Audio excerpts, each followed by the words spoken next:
Joe Rogan Podcast. Check it out. The Joe Rogan Experience. Train by day, Joe Rogan Podcast by night, all day.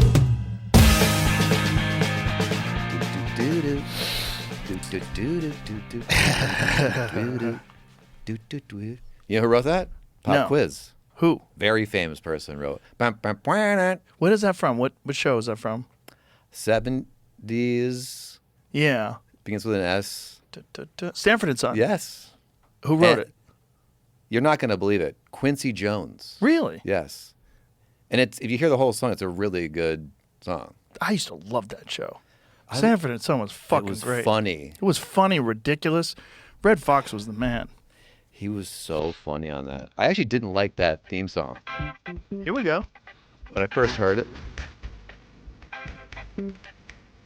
That was back when sitcoms were sitcoms. Oh, that one was like I felt like way better. Like Three's Company sucks if you watch that now. But that was like the #1 sitcom. Stanford and Son is still good. Yeah. You know what's underrated that I really never gave a chance? Wait, I want to guess. Big Bang Theory. Oh, fuck. Fuck, I fucked it up. Sorry. I was I already would out of have my said mouth. Big Bang Theory. It's a good show. I used to shit on it because I saw clips with, you know how you do I know retakes? where they're not No laughing. laughs? Yeah. But that's, you know what that is? That's like retakes. When you work on a sitcom, sometimes you have to do pickups. And, yeah. I actually don't know, but yes. Oh, you do pickups and Yeah. nobody Right, knows pickups. anymore. Nobody does it anymore. Yeah. Miss Pat is like the only person I know with a sitcom. I couldn't Isn't that name crazy? one sitcom. Think about all the comics we know. I know one comic with a sitcom, Miss Pat, and it's on a streaming. It's on BET. Yeah, and that was everything. Like when I was first starting, like your whole thing was like you have to get a sitcom or you don't have any money. Yeah, well, or you're never going to have a career because you needed. There was no way to get people to come see you in the clubs unless you had a special or unless you had a sitcom. Yeah.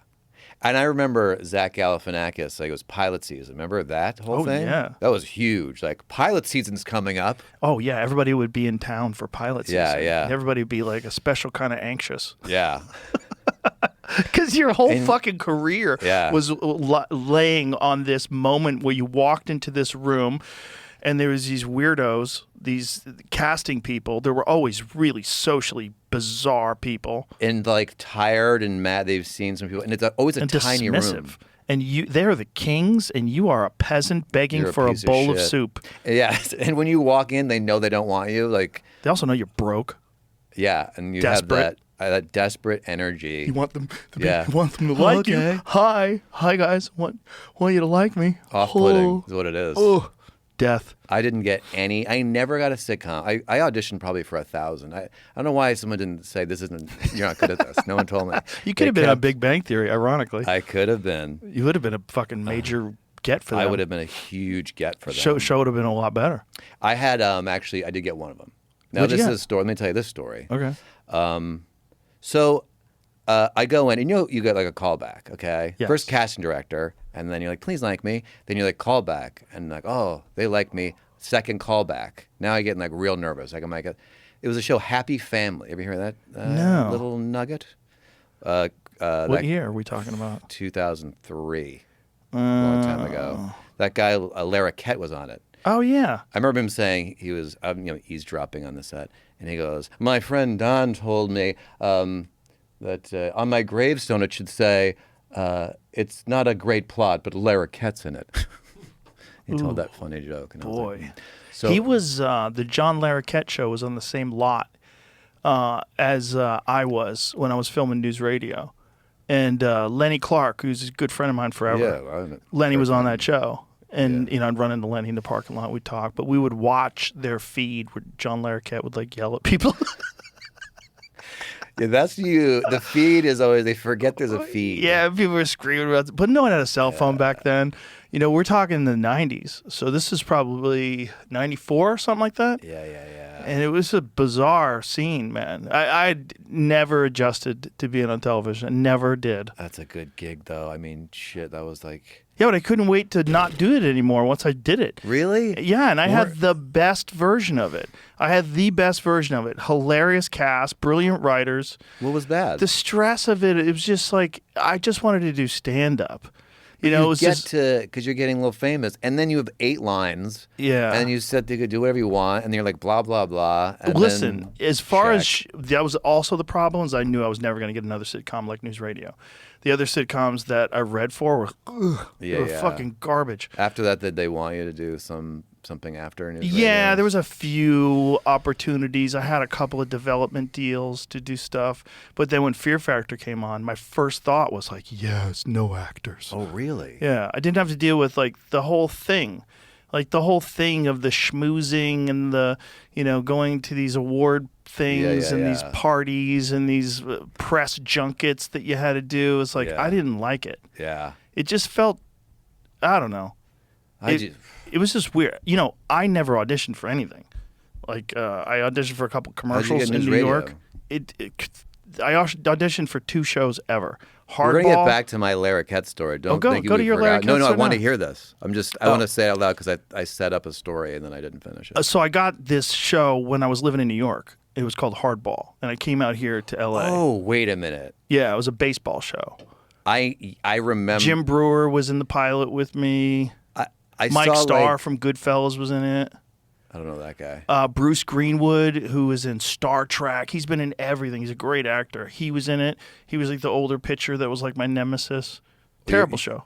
Terrible show. Like so bad. I think I saw so bad. The intro of it or something. I remember Hardball. Yeah, it lasted 6 episodes. And then the other show that I got was News Radio, and it was the only other show I auditioned for. It was just everything else I auditioned for was like movies and stuff that I never got. And there was a couple of shows after News Radio was over that I auditioned for that I didn't get. But it was just like it was so bizarre. So when I would go to these auditions for other things, it wasn't that big a deal because I was already on News Radio. So it wasn't like if I didn't get these things, it was like this would be okay. But it was like still the anxiety of that. Like I had money and it was still like, oh, this is awful. Like this whole thing is so stressful and so weird. And everybody's so fucked up because you get a bunch of people that desperately want attention. And then you go there to this place where you're surrounded by people who are desperately want attention in Hollywood. Yeah. And then you have this one moment in front of these people and they're looking at you like this. Okay, Kyle. Mm-hmm. Hi. So you're reading for Bobby, correct? I love the script. So funny. Bobby's an athlete. Did they? No, I can do all the things. Whatever you say, I can do it. I'm good at it. Right. Okay. Tim here's going to read with you, and Tim can barely read. It's always like some PA who's fucking probably on ketamine, can barely read, and you have to like pretend like you're having this emotive moment with Tim. I'm so glad I don't have to do that. Ugh. It was the worst. But some people love it. Some people, look, man, we're comics. Some people are actors. They fucking love it. Like McConaughey, that fucking dude loves like pouring himself into a role, getting psychotic about who the character is. I wish if I could go back, I wish I looked at those as like, and someone said this as like an opportunity to perform instead of like I'm trying to get something. Right. I was just desperate. Like I had no money, and I was like, I have to get this. I will say though, if you're on a sitcom that has really good writing, it's fun as shit. News Radio was fun. You said you just got it. How did you just? I had a development deal with NBC, and they were going to do. I was going to do my own show, but they had a sitcom that they were already greenlit, and Ray Romano was on it, and Ray was like the maintenance guy, and Ray got fired during the pilot, which is like the best thing that ever happened to him. He goes on to do the Ray. Everybody Loves Raymond, and it's fucking huge, bigger than News Radio ever was. So like he gets fired, and another guy got hired, and then he got fired. So I didn't feel bad. Because I'm friends with Ray. I love Ray. I bet you that part just was not good. It wasn't the actor's fault. Because you audition and then... I don't know what it was. It's like you never know what they want. Like when Paul, the guy who created it, Paul Sims, is this brilliant guy who worked on fucking Larry HBO. Larry Sanders, thank you. He worked on Larry Sanders. He was a brilliant guy. And he did a very clever thing. Like in the auditions. Yeah. The first audition I read for, it wasn't funny. Like on purpose. They wanted to cut out all the people who were hamming it up. Right. I was like, oh my God, this writing is nothing. So I'm like, I don't know what this is. So like, the NBC asked me to go in and read for it. I memorized the stuff and I was like, I don't even know what I'm saying. This doesn't make any sense. So I go in and I do it. It's like real flat. And I say, thank you. And all of a sudden I have a callback. And then they send me the callback sheets and it's hilarious. And I was like, oh, whoa. They wanted to see if you could turn something because that was a thing that everybody hated, was the hammy sitcom actor. Come on, Bobby. Yeah. What are you doing? You're good at that. That's really good. I've seen a lot of those guys. So they wanted to avoid that. And so then, they had a callback, and it was just like me and 2 other guys. And these 2 other guys looked like they just got back from Vietnam. They were sweating. They were fucking pale in the face. That makes you confident, right? When you see someone nervous, you're like, oh, okay. Super confident. I looked at these guys like, oh, they can't handle pressure. And I sat back on the couch and put my feet up on the coffee table like a dickhead. Yeah, you did? Yeah, while I was waiting. We were in the waiting room. Oh, I was looking I at these in guys. the room. I was looking at these guys panicking, and I was like, oh, it's just us? Yeah. I got this. I had just like a sketch show, one of the rare things I got. And the guy, I was so out of my mind nervous, and I could hear in the door this guy not doing good, panicking, and I just got calm, and I was like, oh, I got this. Isn't that nice? Yeah. Oh, it's so good. Then the show got canceled. Well, they all get canceled. Yeah, like 90% of them don't, maybe even more, right? Most of them never make it to a second season, and definitely most of them never make it to syndication. They go a few episodes, and then they get canned. Like, I was on... Oh, go ahead. No, I'm just saying, if the production company's not making money, the network's not making money, it's not getting ratings. I was in a situation, it was Cedric the Entertainer Presents. It was a sketch show, and it was like, I was so I remember excited. that. Yeah, I joined mid-season. What year is this? 2003. And big year for me. So I get there mid-season. They're like, we need a white guy to like pick on. I was the token white guy. And Louis C.K. was a writer. It was like a great freaking show. And he got into like a fight with the Fox. Here's where I knew things were downhill. Now, I didn't sell my car. I had and I'd pull up to like the good spots, and it was like Lamborghini, and it wasn't just a shitty car from like the early 80s. It was like, I hit like 4 accidents. It was just a chunk. And I just was like, so broke in a tiny apartment. I'm like, let me just see if I can. But it seemed like this was a hit show. It was doing well. Okay, so then it's like first sign. It was like, hey, there's a Fox party tomorrow, and I was like, oh, cool. I made it in Hollywood. So I go to this thing, and I'm like, where's Cedric? And they're like, oh, he got into a big fight with the head of Fox. He told me he was a douchebag. Some fight, and I'm like, that doesn't sound like a good idea. So I'm like, it'll be fine. So then we were about to go on right after American Idol, which was like the biggest show in the world. Ooh. So we're like, get ready for the rocket ship. And then this guy put Wanda Sykes' show, took Cedric off the air for like 6 weeks to put Wanda Sykes, not off the air, but like, moved it the spot. So Wanda's show was after, and then Wanda's got amazing views, so it gave them excuse to cancel Cedric, even though Cedric was a hit. It was like a FU. Cedric seems like a nice guy. Yeah, he was very cool, nice to me. So what happened? He did get on the phone during my audition, though, at one point. I was in the middle of auditioning, and he was like, yeah. And it was kind of a casual call. It was clearly like not an emergency. But I just like powered through. But he was very cool, good guy. But there's a different like culture of stardom versus people that want to be on a show. Like you're not the equal. What do you mean? Like if you're auditioning for a show and the guy who has the show is in the room, there's this weird, what is that number one on the call sheet? There's a documentary about black actors. And it's not black actors. It's just actors, period, in general. Like I experienced that a lot in the news radio days with guys who are big movie stars, and they would like big time you in the weirdest way. Like you couldn't just say hi to them, you couldn't hang out with them. There's a few guys that just like they were just really gross. And then there was guys like John Ritter, who was like the fucking nicest guy in the world to everybody. Right, the nicest guy in the world. Stories about John. Nicest guy in the world. Camera people, joking around with the makeup lady, fun. Heart attack. Right. Died. Young, man. I know. Fucking young, before the vaccine. Young. No, he took it. He was the first guy. He was such a sweetheart on the set. Such a nice really guy. Nice. I had that Cedric show was also, I had like an episode where it was like my episode, where it was like I had like 3 sketches I wrote that was gonna be, it was my big coming out, and I literally came out right. And I was like, what's going on, you guys? And shock and awe started. Remember the Iraq War? And it just was gone. And I told everybody like, it's my big show, and it just.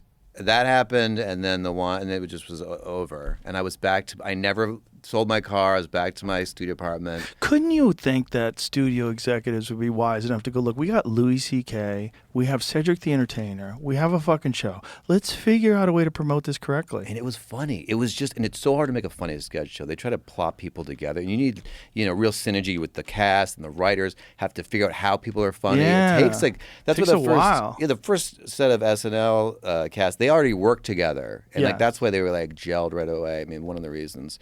But all these sketch shows they put together, and they'll say, don't pitch a sketch show, they never work. It's because they pluck people who don't even do sketch, It's like putting together a boy band. Exactly, yeah. You have to put together a fake band. Not a bunch of guys who grew up together in Seattle, been playing in the basement. No.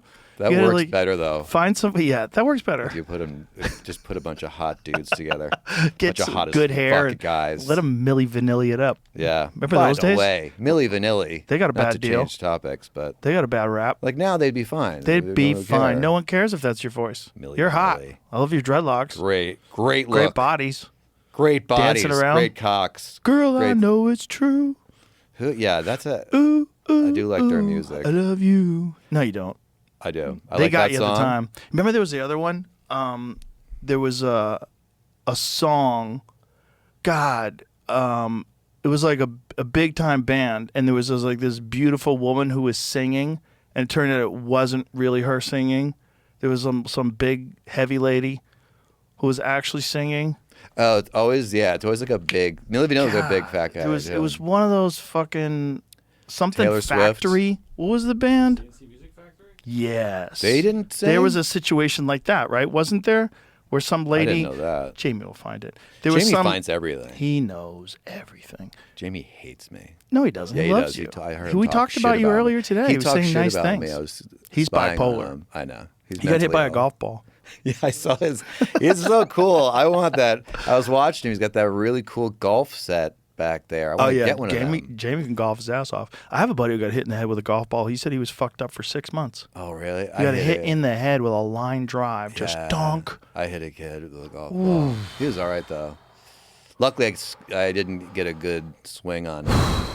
I see those guys that do those power swings on the internet, where they loop their arm around and fucking drive through and So imagine getting hit with one of those balls. Yeah. It's like getting hit with a fucking a shotgun shooting a rubber bullet at you. Yeah. They're really if you get a nice skull worm burner, you could kill a duck if you just Really? You ever see those videos of People pieces killing- head just snapping? No, but you ever see that one where the pitcher catches the bird in mid-flight? Yes. Amazing. Crazy. It's what are the odds that it would perfectly be there when it's 100-mile-an-hour my pitch? God. Who was that? Was that Randy? Yeah.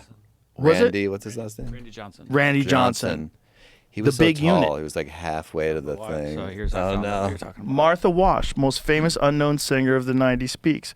How a voice behind It's Raining Men, Gonna Make You Sweat, and Strike It Up went from being a bullied victim to an industry pioneer. So what song was it, the CNC Music Factory song? Gonna Make You Sweat, CNC Music Factory. She's cute. Why didn't they give her a shot? I don't know. I didn't even know what CNC Music Factory looks like. Were they good looking? They probably were. Well, that was the move back then. You get good-looking people. They dance around. Now you just get AI to do it. Well, this was the first time where they were experimenting really with images in a way where everything's visual. It's all video.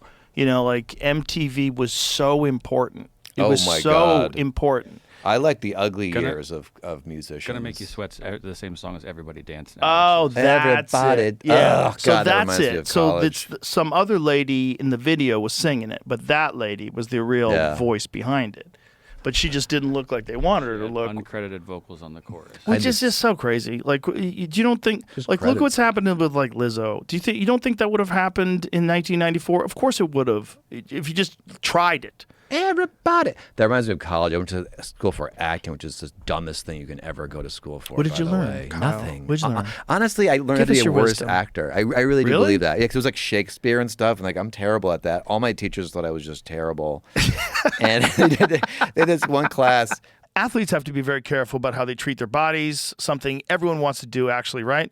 So it's no surprise that they're very particular about what they eat and drink. It's no surprise that a lot of pro athletes rely on AG1 to help them stay at peak performance just like me. AG1 is more than a drink. It combines a multivitamin, multi-mineral blend of superfoods and more into one simple scoop. And it's NSF certified for sport, which, if you don't know what that is, it basically means it's been put through tons of testing for over 280 banned substances. And trust me, you don't want any of that stuff in your body. And it really is as simple as one scoop once a day. I have it in the morning. It gives me confidence I need to take on the day. Try AG1 for yourself. It's something that I've actually been consistent with, and that's why I partnered with AG1 for so long. Try AG1 and get a free welcome kit, a free bottle of vitamin D3, K2, and 5 free AG1 travel packs with your first subscription at drinkag1.com/Joe Rogan. That's a $76 value gift for free if you go to drinkag1.com/Joe Rogan. Check it out.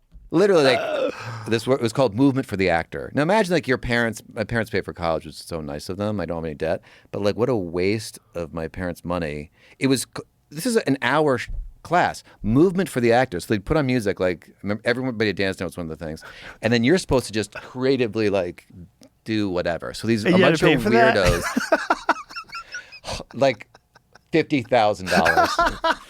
So I'm in my head like, what the fuck is this? Doesn't make me a bad. So you're fake, and then this teacher was like, we're doing Shakespeare. And he's like, bring in tights next week for the Shakespeare your performance. And I'm like, I'm not buying tights and coming in here with tights. Like, why would I have to do that?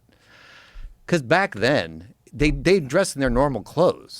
You know what I mean? When Shakespeare wrote the thing, they were just in their clothes. It wasn't like you had to be in tights to do. Hamlet. So I just didn't get tights. And I come in, he's like, where's your tights? He was like this like very effeminate guy who hated me. And he goes, where are your tights, Kyle? And I was like, oh, I forgot my tights. And he's like, make sure you bring your tights next week. And I was like, okay. So next week, no tights. And I go, oh, I forgot my tights. Like darn it. I wish I brought my tights. Oh, yeah. I was like, oh, that's probably your best acting. Brought my tights. Yeah. I was really good at acting like I wanted to bring my tights. So he goes, get mine. They're in the back. You know, there was like these green tights. Oh, that had been hugging his balls. I had to like put them on, and I looked like Kermit the Frog because my legs are like the size of a 12-year-old Korean girl, and I came out with it was disgusting. Kermit the Frog. Yeah, I look like Kermit. Yeah. By the way, and I did tell him. I said, listen, because I tried to negotiate before I put his tights on. I'm like, but they didn't. They just wore their clothes like back then, and he was like, get the tights. Like, I want to see you in tights. Brian Callen was always going to acting schools, and he knew they were ridiculous.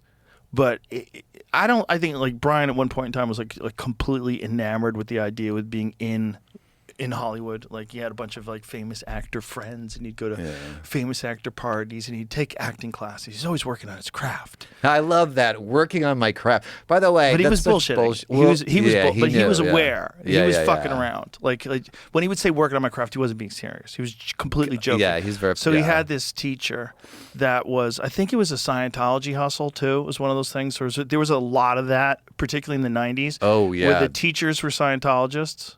But insert, by the way, it's not to pick on Scientology. Insert whatever religion. There was a lot of Scientology that was in Hollywood, though. But what they would do is they would get people to join the acting class, and they would try to recruit them into Scientology because the teacher was a Scientologist. He would talk about how important it was. You never tried to be in Scientology? Yeah. How important it was for his craft. Meanwhile, they're never successful. The people that teaching the acting classes, they're always terrible. Yeah. They never go anywhere. Like maybe they have like a small part on one thing, and then they're going to tell you how to make it. Yeah, you but never you hear didn't that even speech apply of the it Oscars. to your own like, life. when I was a teacher, I didn't think I'd ever be. Yeah. Not to say that there's not good acting teachers out there. I'm sure there are. There's people that just like love theater. They love like that kind of act. They have no desire to be famous. They love the craft. They love the art of it. That's true too, right? But anyway, this guy, he was really into show tunes, and he would do a big show at the end of the class or whatever, the end of the quarter, whatever it was. He had this big show at this local theater, and Brian's like, you have to come and watch a guy with the tiniest feet you've ever seen in your life. He had these I couldn't take my eyes off his feet because he had loafers on, and they were like that big. And this guy would sing like so passionately these show tunes from like musicals. Like there's no context. You didn't It was see like the musical. like a medley, like a medley review of show I tunes. love that. Sounds like a great show. Wait, you came there to see his feet? That was like the why you No, went there? Brian was like fascinated by how small his to feet just were. come see this And then I guy's couldn't feet. stop because we were high, so I couldn't stop looking That's at not his that feet. small. That No, they were tiny. They were like size that seems like 5. that's like. They were little tiny feet. I had dated this girl once, and she was like, "I have a shoe show. I'm a shoe model, right?" And I'm like, "Oh, a shoe show? Okay." A shoe model? Yeah, foot. A foot model. Like she would model shoes. Okay, like But- open-toed shoes. I just would like I didn't know, but Okay. that's what she would say. She was going to do this, and she always had like dollar bills. She always had cash, you know. And then I found out years later she was a stripper. Shoe show is when you have no clothes on, and I just thought she was a shoe. Oh, by the way, here's another. I thought it was going another direction. I No. thought guys were paying to jerk off to her feet. Maybe she had great feet, but another stupid. This was even the dumber class than the moving around class. Was called interpretation for the actor. This is so this week you would read a play like Streetcar Named Desire, and then you'd come in and you'd do your interpretation of it. So the weirder you were, the better grade you got. Okay. Oh, boy. So one guy comes and he did Streetcar, and he put. There was a big mirror, you know, because it was also a dance room, and he took a lipstick and he wrote "whore" within lipstick. This is, if you know what so Streetcar Name is, yeah. So then he pulled deep. his pants down, started fucking the mirror, and then he turned to us and he goes, "Fuck you," and he left, and then everyone started clapping, and I was like, I gotta get the fuck out of here. Listen to what so I'm like, because I got like a D on my whatever I did, so I'm like, I'm gonna be fucking weird. I didn't read any of the things. I have trouble reading.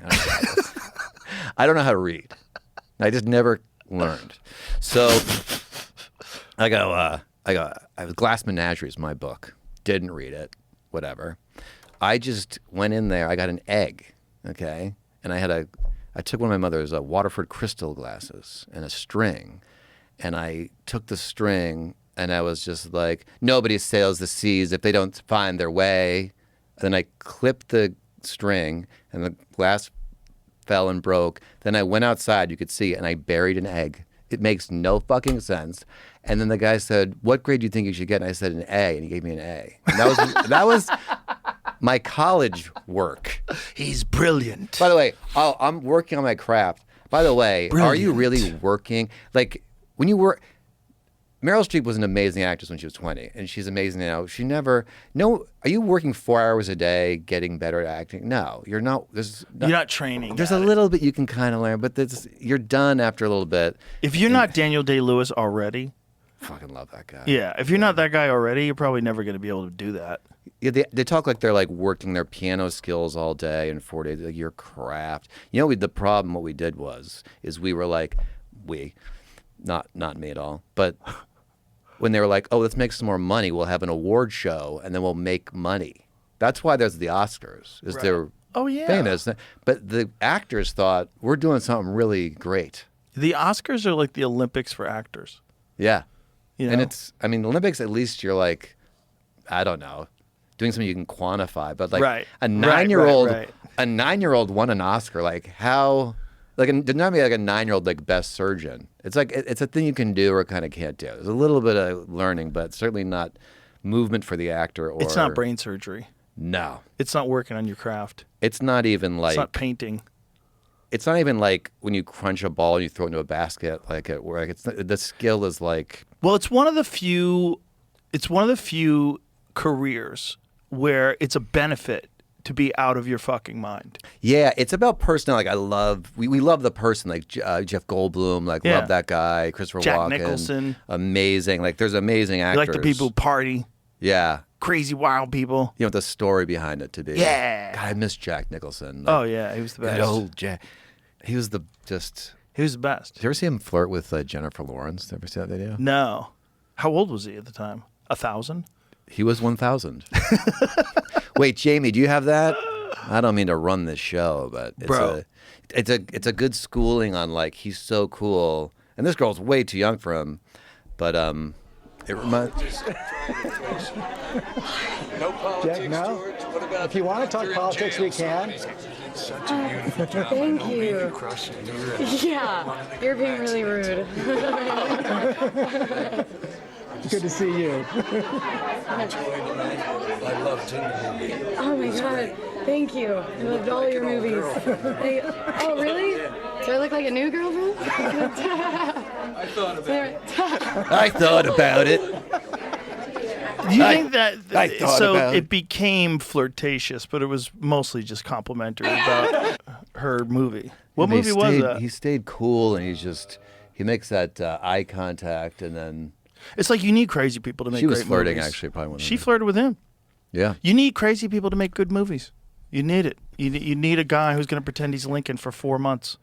You Yeah, know? that guy. There will be blood. I just saw the other Oh day, my which God, was so phenomenal! good. What's that? Silver Linings I Playbook. drink it she's in up. for. What was it? Silver Linings Playbook. I think her and Bradley Cooper. Ran Oh, I it. didn't see that one. I drink your milkshake. Oh my God, it was so good. He was so good. He was such a great psychopath. It's like if I read that movie, I think I'd be like, this is boring.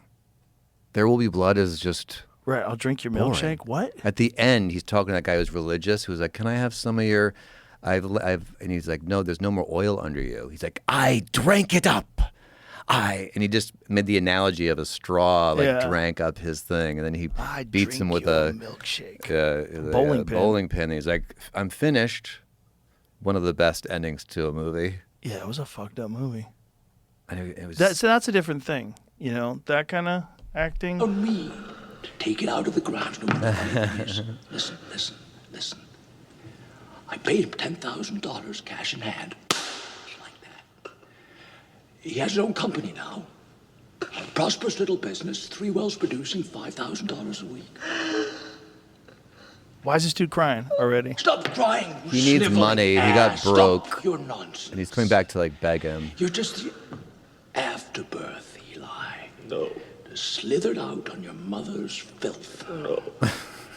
They should have put you in a glass jar on the mantelpiece. Where were you when Paul was suckling at his mother's teat? Where were you? Who was nursing you, poor Eli? One of Bandit's sows? That land has been had. Nothing you can do about it. It's gone. It's had. If you would just lose. take this lease, Daniel. Drainage! Drainage, Eli, you boy. Drain dry. I'm so sorry. Cut to the part where he kills him. If you have a milkshake, Is it in and I there? have a milkshake, No, they cut it and I out. have a straw. There it is. That's a straw, you see. Watching. And my straw reaches across the room and starts to drink your milkshake. I drink your milkshake. I drink it up. Don't bully me, Daniel. So good. Choices, Stole they his say oil. in school. It's the choices you make in your performance. Yeah, it's also you got to be out of your fucking mind. You got to be able to become that guy. I know, but And then, most people can't do that. Most people can't lie that good. yeah, he becomes those people where. Becomes But to them. live with that guy would be probably a nightmare during that movie. When- Oh, it would be a nightmare. Yeah. Well, who's Lincoln Imagine is that guy's your playing roommate. Who ate my cheese? My Cheerios. I All day ate them up. long, he's a murderous psychopath. And what if he slips into character too much? I What if he feel- lights your house on fire just to stay in character? At least he does back it up. Do you know what I mean? Like he hasn't done anything too crazy. Well, there's a lot of people that do that. Like they play a brawler and they start fights with people on the streets. You know, like people get crazy with film roles, with who they become. Yeah, who was that guy? But that's how who's you get a great Batman? movie. Who's that There's just guy? a stuff Christian that Bale? Jared Oh, Leto remember? was sending people stuff, I think, as What's the that? Joker. Jared Leto was doing weird shit when he was the Joker. Oh, I yeah, don't like yeah. I don't like when they go too far with it. Might have Like, been rumors too, but yeah, the Batman guy. Remember that whole thing where he was screaming at the guy for getting in the way of his lighting or something? Remember No, that there was a guy whole- was moving around in the background. It's distracting. And he's like, aren't you a fucking professional? Remember that? Yeah, Because he was in like some heavy scene. yeah, but he was. That does happen, man, where people don't pay attention and they're on their phone and they're fuck off in the background and you I have some know, and they're but right in the- the eye line. The thing that I found interesting about that was his accent didn't, because he kept an American accent when he was screaming. So Interesting. I found that quite interesting. Yes, indeed. Yes. That guy's another fucking amazing actor. Another Oh, yeah. amazing actor. What was that Psycho movie? American Psycho. So good. Insane. But The craziest thing he ever did was when he almost died, making that Machinist movie. Got down to like 120 pounds. Oh, he almost played a died guy. from health. He played a guy with narco. It's a terrible movie. Not terrible. I never it's just heard not. of it. It's not very good. But I mean, to have a guy who's like a leading man and almost die for a movie that no one saw. Ask yourself this: who has access to your medical history? In theory, it's just you and your doctor. But in reality, hundreds of shady companies called data brokers are keeping tabs on every symptom you Google, every treatment you research, and every pre-existing condition they think you might have. That's valuable intel for advertisers and insurance companies who will take any excuse to raise your premiums. But there's a way to get your privacy back, and that is with ExpressVPN. With ExpressVPN, 100% of your online activity is rerouted through secure encrypted servers. This makes it impossible for third parties to invade your privacy. ExpressVPN also hides your IP address, which is the number used to identify you on the internet. Without your IP address, data brokers can't use it to track and sell your activity. Plus, ExpressVPN is easy to use. It just takes one click. And it works on all your devices, phones, tablets, desktops, even TVs, and on up to 8 devices at the same time.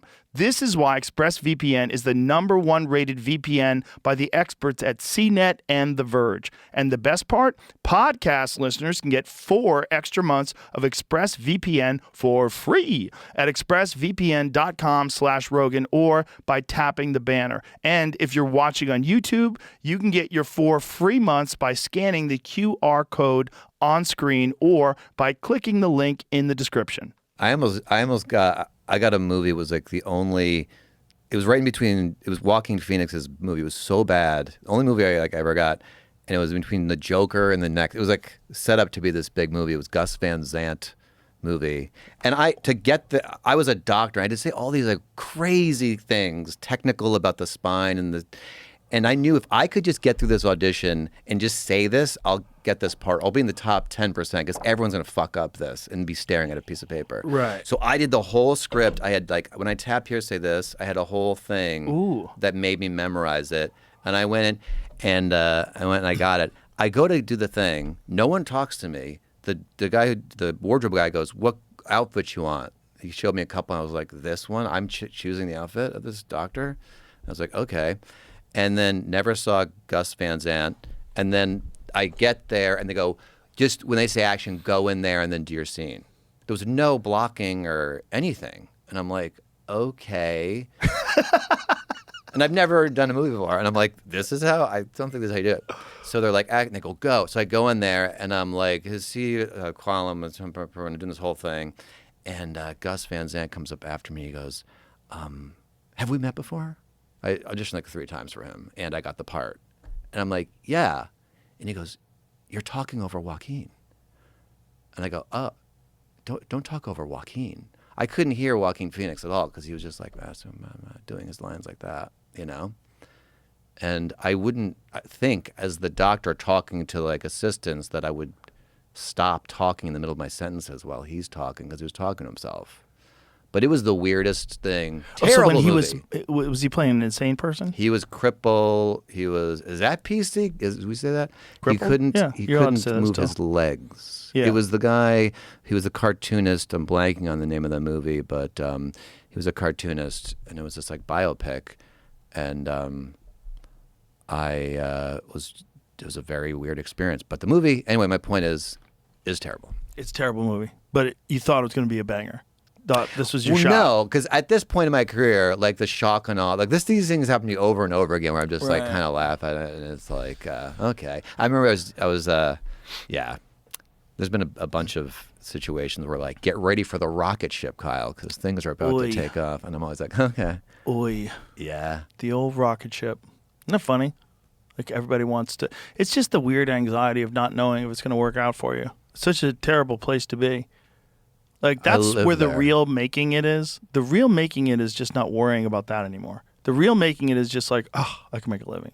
That's the real. That's a big hump. Yeah. That's the hump. That's the hump. Like, no, whenever I tell like young comics that are just starting to like headline now, and you know they've got some like viral clips, I'm like, dude, listen to me.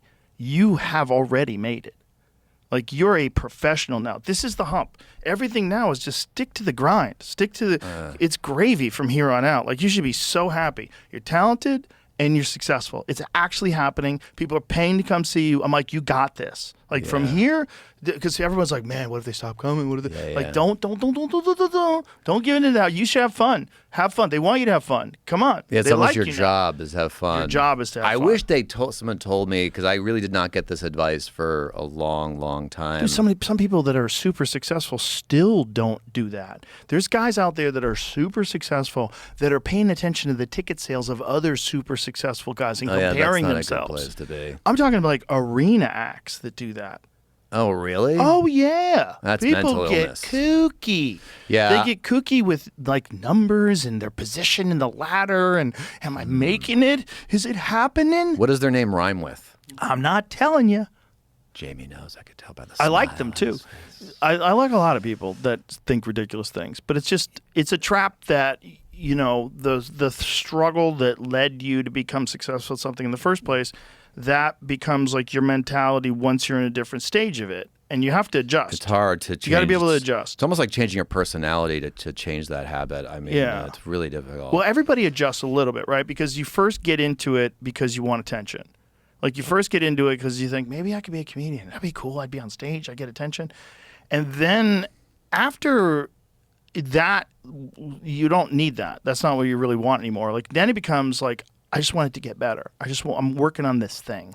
I just want it to work. I want it to pop on stage. I want to figure out the right beats. I want to figure out the right way to say it. Then it becomes that. And once it becomes that, that's the happy spot. That's where you're happy. When you can just create stuff. You like put it together. I wish someone told me that, because I had some viral YouTube videos like way back, and I was still on like sitcom. I kind of get a sitcom mentality where if someone was just like, dude, focus on your YouTube and get your audience go directly to your audience. Yeah. But back then, no one knew. No one had any idea. Like, just think about this podcast was started in 2009. And in 2009, everybody thought it was a pathetic waste of time. Yeah, I like, remember. friends would come over to do my podcast and be like, what are you doing? Like, why are you doing this? It's like, it's such a waste of time. You're on a fucking webcam. But nobody saw that coming. So I would have never given you that advice back then. Just stick to your YouTube. You did it because it was enjoyable. Just you weren't fun. like thinking like this is the way. I always wanted a radio show, but no one would ever give me a radio show. You know, so when I would do radio shows, like if I would sit in on Opie and Anthony, I'd be like, this is so fun. I'd love to do something like this, but no one's going to give me one of these fucking things. That's how I thought about it. Yeah. And so when I saw Anthony Cumia started doing this thing live from the compound, he would do it in his basement where he'd play karaoke with a machine gun. He's out of his mind. He's drunk. He's got full beer kegs on tap there. They're drinking Guinness and he's fucking doing karaoke where he's holding a machine gun. It was most ridiculous shit. But he had a full professional studio where he had green screen. He had like pro microphones just in his basement for funsies. He just did it for fun. And I was like, that's what I want to do. I'll do something like that for fun. And then, of course, Tom Green. Like, you go to Tom Green had that internet show in his living room. And I remember looking around and going, you just got to figure out how to make money with this. Like, this is a job. Like, this can... That's nice you knew you wanted to do that. Wow, it just seemed like fun. That's the whole... Like, I always loved the opportunity to talk to interesting people or funny people or, you know, I'm a questioner. I like to ask questions like, how did you know that? Why'd you do that? Yeah, you found the right thing. Yeah, it's just like the opportunity to talk to cool people seems like what a great thing that would be, because it's always fun to talk to cool people. Like if I was ever on those shows and I like ran into someone who was interesting, I was like, wait, how'd you start this? Like, what you? Yeah, you having a lot of interests help. Oh, fucking for sure. Yeah, you get. But back then, I would have told you to get a sitcom because there was no money on YouTube. Everybody still wanted a sitcom back then. The other one guy who didn't, and I was like, he's lying. Zach Galifianakis was like, I don't want to do a sitcom. And in my head, I'm like, oh, he's lying. But he actually had like a very, he had his head together. Yeah, he's not lying about nothing. I mean, that guy. He's the least attention whorey of any famous person. He never famous got funny caught person ever. Not at all. Doesn't he live like on a farm? Yeah, he does. He has like a tractor. Yeah, very interesting guy. Very smart guy. Very smart. He was good friends with Brody. And he was one of the first people to alert me when Brody was off the meds. Like, there was a time when Brody was off his meds. Do you remember that? Mm-hmm. People that don't know, we're talking about our late, great friend, Brody Stevens, who was like that. So funny. He was so fun. And that, Brody Stevens is like one of the best examples of, like, it's not what's written on paper. Yeah, you wouldn't. Yeah, right. If you got his act on paper, you're like, "This is not going to work." Right, you'd be like, "This is nonsense. This doesn't make any sense at all." Meanwhile, everyone's lining up in the back of the room to see him say these things. So yeah, I think it's like that Andy Kaufman of our like little time period there, where it was like Andy Kaufman was a brilliant actor and a brilliant comedic actor. He's great on Taxi, but I don't think he ever killed on stage like Brody did. Brody was one time we were in the improv. Yeah, in a different type of comedy, but it was like a different when he was on stage, like the comedians watched him. Yes, it was a different thing. He's doing his own thing. He's doing this Brody Stevens thing. One time we were at the improv and it's really late. Like I'd gone up, a lot of people had gone up. The crowd was kind of tired. Half the people there. And they announced that Brody's there, and Brody's worried that people are going to get up. So Brody takes his shirt off, and he starts swinging it around in the air over his head and walking through the crowd. Let's go! Positive energy! And he gets on stage, and he pulls drumsticks out of his back pocket, starts beating the chairs, and then he starts talking shit. And he just changed the energy of the whole room. Changed the energy of the whole room. And I don't think there's anybody like since him, I can't think of somebody who's like replaced it. Someone will replace that, but... They're going to do it in their own way. You got to go like, you have Brody's on stage, you have to go watch. Yeah, and the part Holtzman's of the fun, like that now. Holtzman? Oh, I don't know him. Brian Holtzman? You don't know Brian Holtzman? No. Oh my God, I stay dude. in my house a lot. Oh my God. You let him stay at your house? You don't even know? No, I stay at my house. You've never saw Holtzman at the Comedy Store? No. That's crazy. You know what? I dude. might have and just didn't know his name. Well, he would always gone late at night. And unfortunately, there would be like 15 people left in the crowd. And Holtzman would go on these wild rants. He's like one of the funniest guys of all time. He's like a complete, total comics comic. Oh, yeah. I don't know him well. But... Holtzman's at our club now all the time. Cool. All the time. But now he has a crowd. Now people know about him. So they come to see him. You cannot go there. If anything, if you can't tolerate literally everything, don't go. What, That's very dirty? It's not dirty. It's just he's out of his fucking mind. And it's kind of in character, but you're not really sure. I like that. Like Mitzi Brody. Shore wouldn't let him on stage for 2 weeks after 9/11. She wouldn't let him up. He can't go up. He's like, Mitzi, I don't understand. I'm not going to cross any lines. He was like, couldn't wait to cross lines. Do you remember when Susan Smith, that lady, drowned her kids? Yes. He goes, the day. He's on stage. Ladies and gentlemen, I heard those are bad kids. I heard they sat that close to the TV. They didn't put away their blocks. They always spilt their fucking milk. Those kids are not going to be missed. And you're like, what? What did the audience do when Dying. they laugh? Yeah. Die. Hollywood, Comedy Store, Sunset, Tuesday night or whatever it was, 1 a.m. Mm-hmm. They went nuts. Everybody went nuts. Yeah. But that was Holtzman. Holtzman got these late spots. So he would say the wildest, most insane shit, but also have a really good point half the time. Mm-hmm. Like it was comedy wrapped up in a point, and then every now and then he'd let you in on it, like that it was just fucking around, and he'd go right back to it. Yeah. And you know it's a little dance he's doing with the crowd, and you got to know what the dance is. But if you know what the dance is, like comics love him. Like whenever he's on stage, we sit in the balcony and watch Holtzman at the Mothership. It sounds like that other guy who's older and blanking on his name. Don Barris? Nope. He's like, what do you people do in here at this hour? Oh, Lewis Black? No. Jesus, who are you talking about? He's at the store. Eddie Pepitone? I'm having Eddie Pepitone. Eddie's Love great. that guy. Oh yeah, he's great too. Very similar in a lot of ways, like just insane energy and has a point, but is also saying completely wacky. Yeah, it's I love like these. Like how he's long a sweetheart of a guy careers too. Can be. Like, Pepitone. Yeah, he is. I think he started late. I think Eddie started a little late. I think so. I wasn't aware of him until later. It's good we have long career. Like imagine I was thinking about the sports guys. You know, like you're a baseball player, and that's your identity, and then you're 30, and you're like, it's over.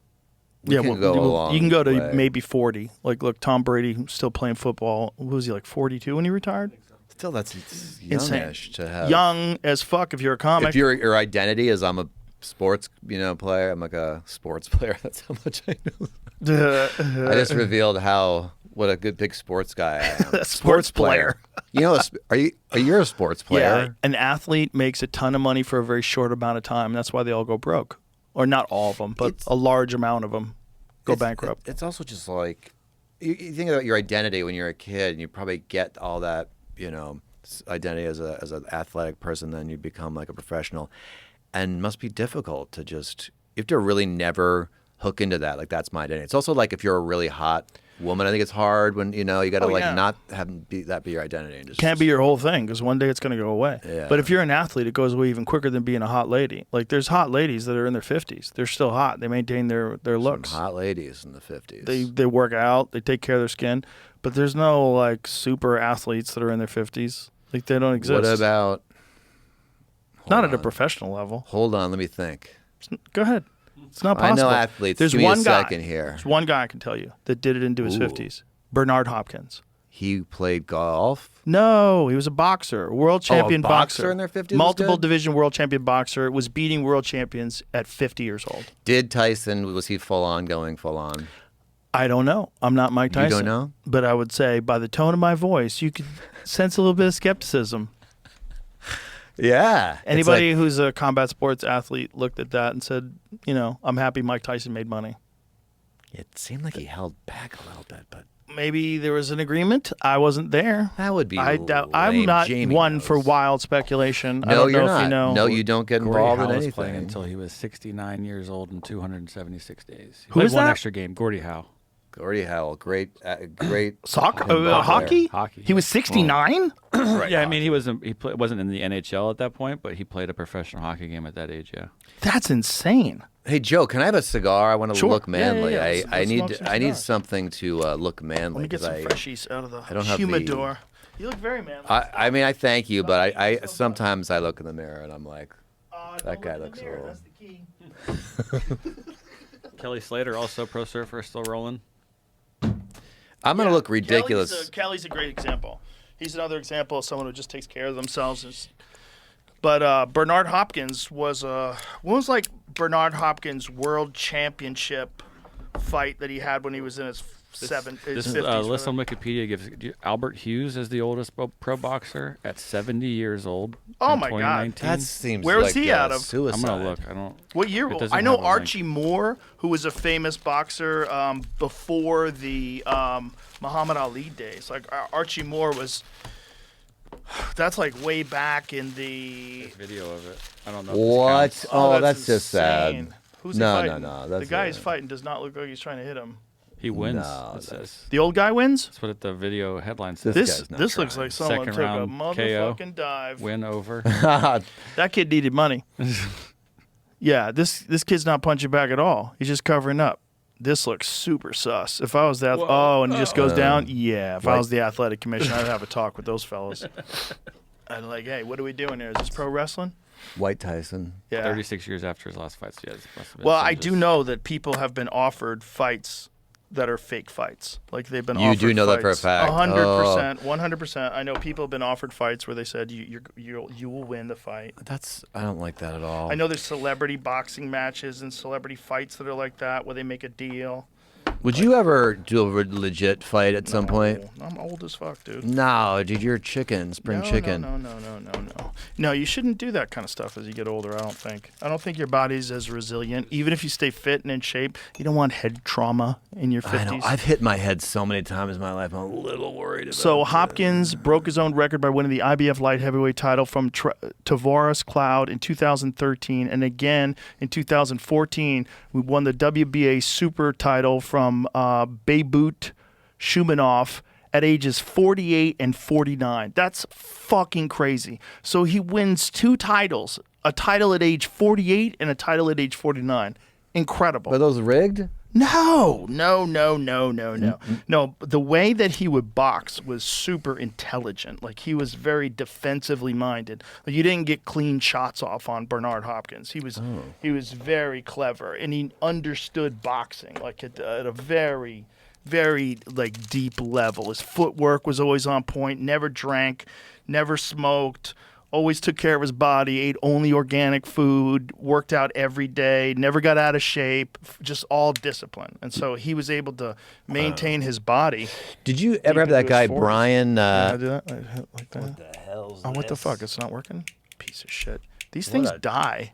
That is a piece of shit. No way. Oh, there it goes. Here, Have you had that guy? I'm going to look ridiculous doing this. No, you look like a man. I think more of you now. Thanks, man. Joe said I look like a man. Wouldn't that be funny if that's all it takes? I didn't even like I did not. Until I started Come on, bitch. I think I have to fill it.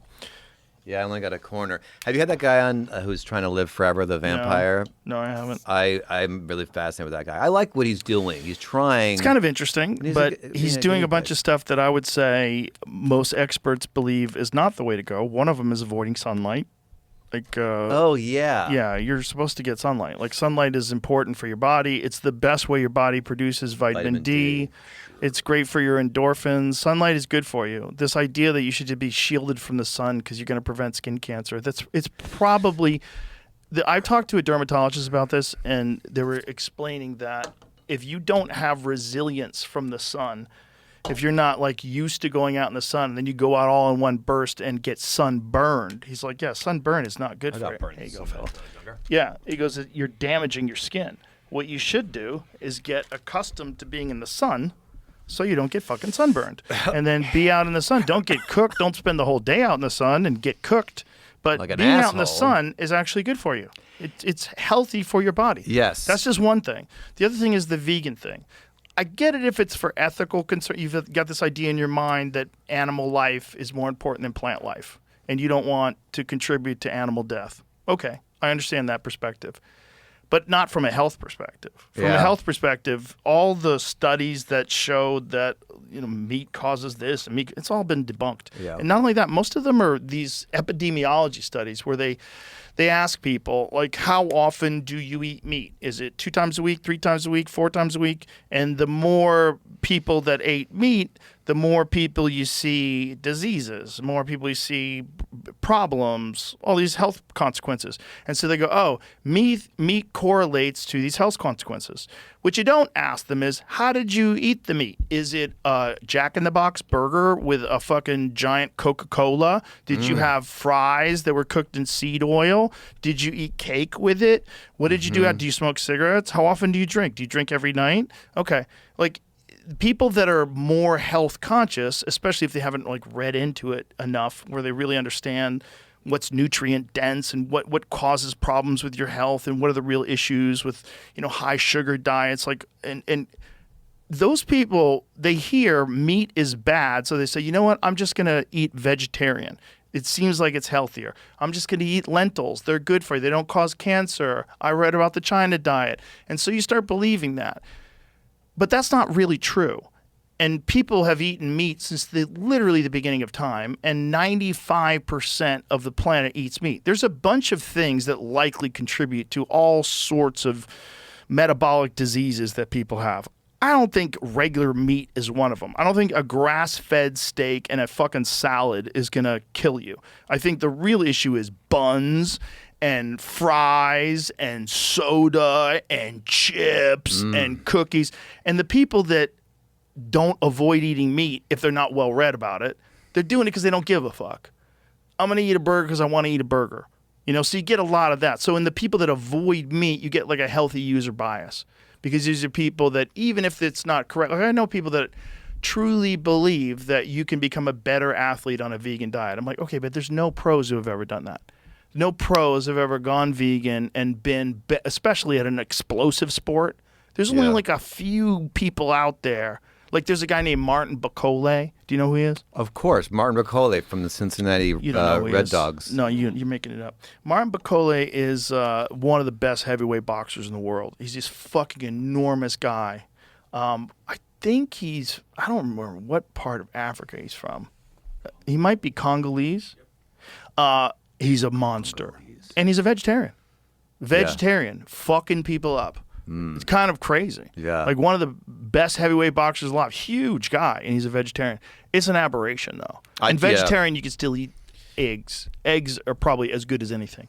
If you want to eat like one protein and, simple, easy to digest, has everything, eggs are pretty fucking solid. I eat eggs like every day. I actually tried to not eat meat for a little while, a few years ago, and you need like a nutritionist with you to really make sure you cover that. Yeah, you got to get all your vitamins correctly, and then you got to make sure you're not taking too many vitamins, and which ones are water soluble, which ones are fat soluble. I just caught myself in the camera here. I look ridiculous smoking this cigar. Oh, you look like a man. Like I said, Thanks, Joe. I like you more this way. Great. You gotta hide those things from people. You shouldn't be able to look at yourself. It's bad for you. I love it. I love that. Oh. Yeah. Joe just turned the camera off. It's just like reading the comments. Don't do it. By the way, you know these youngins, these young kids. Let me go lecture. Young boys. Yeah, I was at one point What where about John Larroquette? You ever gonna get to that? We'll get to it. Let's not rush that story. Let the podcast breathe for a second, and then we'll. So these young kids now, I noticed this. Women will do this. They'll be like, people say, "I light up the room." This woman told me this. Who ever says? People say I light up the room. That actually lights up the room. That's what sometimes people say I'm funny, but I've noticed like the younger people they tell you compliments they got, and I'm like, why is this? Because for our area, it's like you never say like I'm great. People think I'm great. You never would say that. But now this is my theory. I don't know if this is true.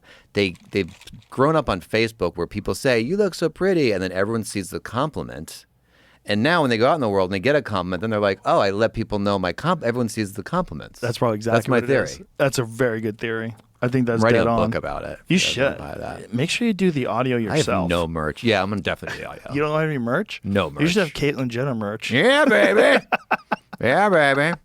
That was when I knew Comedy Central was doomed. You and I were talking. I sent you what they cut. Yeah, we were having a conversation. You showed it to me in the Comedy Store green room. In the green room and the main room. You were telling me the struggle you're going through. It was so stressful, that whole thing. Well, you had this show that you were doing on your own that was amazing. And it's one of those things like South Park, right? Where South Park really works because they can do outrageous shit because you know it's not real. Because they don't even look remotely human. Yeah, your brain knows. When you were doing the face swaps with like cell phone technology, like what everybody can use, it was obvious. So something funny about it being clearly not Bill Maher. Yeah. It was clearly Kyle Dunnigan. Yeah. It wasn't Kim Kardashian. It was Kyle Dunnigan. It was, it was the way you were doing it was super obvious. Then the Comedy Central thing came along like this. Like you get a beard. And that looks ridiculous. I didn't mean to have the beard. Start from the beginning. Wait, play a different episode. No. Different one. This one's terrible. Listen, no one's buying my book. So, I thought I would read a little excerpt to wet your whistle. All right, we can turn this off. Turn it off. You tortured him. If you want to put on a good one, baby. If you want to put on a good one, put the good one where she, what happened to her vagina? I forget what it was. Yeah. But they were all talking about something happened, and she shoved a baby in her pussy. Yeah, that sounds like a bit I did. Your house burned down. Yeah. Oh, it was awful, girls. For a minute there, I thought I was going to suffer the same fate as my nutsack. Oh, jeez. Yeah, baby. I want to apologize to the trans community. Yeah. Did you save all of your clothes? Yeah. The first thing I did when I saw the flames was grab my Fendi clutch and my Alexander McQueen stiletto pumps. Yeah. And my. Yeah. Yeah, then I ran back into the flames to get my Louis Vuitton alligator duffel, a bag so beautiful it demands attention. Yeah, my size 17 Jimmy Choos and my dog Checkers. But there was only enough time to save 2 of those things, girls. Oh no. That's like Sophie's Choice. What's that? What did you choose? This is what I do with my time? Checkers is fucking dead. Yeah, Checkers is dead. My old balls yeah, baby. To play with up in heaven, oh, baby. Oh. That's what I'm doing with my time. That's an old one. It's an oldie. But the fact that that's obvious made it better. When they did it on Comedy Central, they used higher level technology, and it was kind of weird. Mm-hmm. It's creepy. It has that, what is that? Uncanny Valley. Uncanny Valley. Yeah, your brain needs to know it's a joke. Like, obvious. Like, that's an obvious joke. Like, no one's going to look at that and go, what did Caitlyn Jenner say? Yeah, you look at that and you go, what is this? What the fuck is... Like that's part of the fun of it, is it doesn't look real. Yeah, it's completely ridiculous. I didn't mean to have a beard. That was just I was being lazy. I wasn't like trying to make a joke. By the way, I did impressions when I was younger. When I was like in middle school, I would do them. And then I started doing, like a manager was like, don't do impressions. And then that face app came along and I looked nothing like Trump. Though the first one I was doing was Trump. Yeah. Because I did Trump like years ago. And I was like, oh, I can do Trump because my face like is the opposite of Trump. Stormy! Stormy. It's funny. I have the worst Trump. Like I did Trump first, and it's the worst one. Now everyone does a better Trump. It was fun Stormy, though. baby. It was a ridiculous character though, but it's like that's how I knew Comedy Central was doomed. I'm like, if you guys are fucking this up, like this show, he's giving it to you on a silver platter. Just get out of the way. All you had to do is get out of the way. You were working with Metzger, right? Yeah, Like, not at that moment. Yeah. eventually you were. Yeah, eventually. Yeah. Like all you had to do is get out of the way. Just get out of the way. Point a camera at it. Let him. Tell him you're supporting him. Yeah. Eventually, there was a show on. Yeah, I was doing like full on because that was like I was just kind of doing little videos, and then it became like I was crafting. You know, we would do. You were in one of them, Time Canceller. Like we had like crafted episodes. I don't remember. What did we do in that one? You played Becky, the nurse.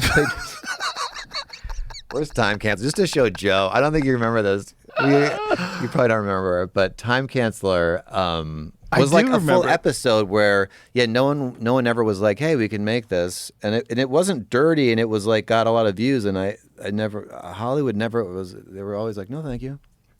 Yeah, they couldn't figure out. It is weird, and it is weird. Well,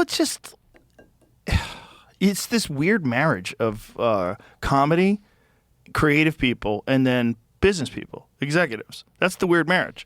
And they because they've had a few hit shows before, or we're producing South Park. We're but you don't make it. You can't make it yourself. Like so, you have this idea in your head that you're a part of the process of, and you could choose. You've got an eye for creativity. Yeah. Oh, that's right.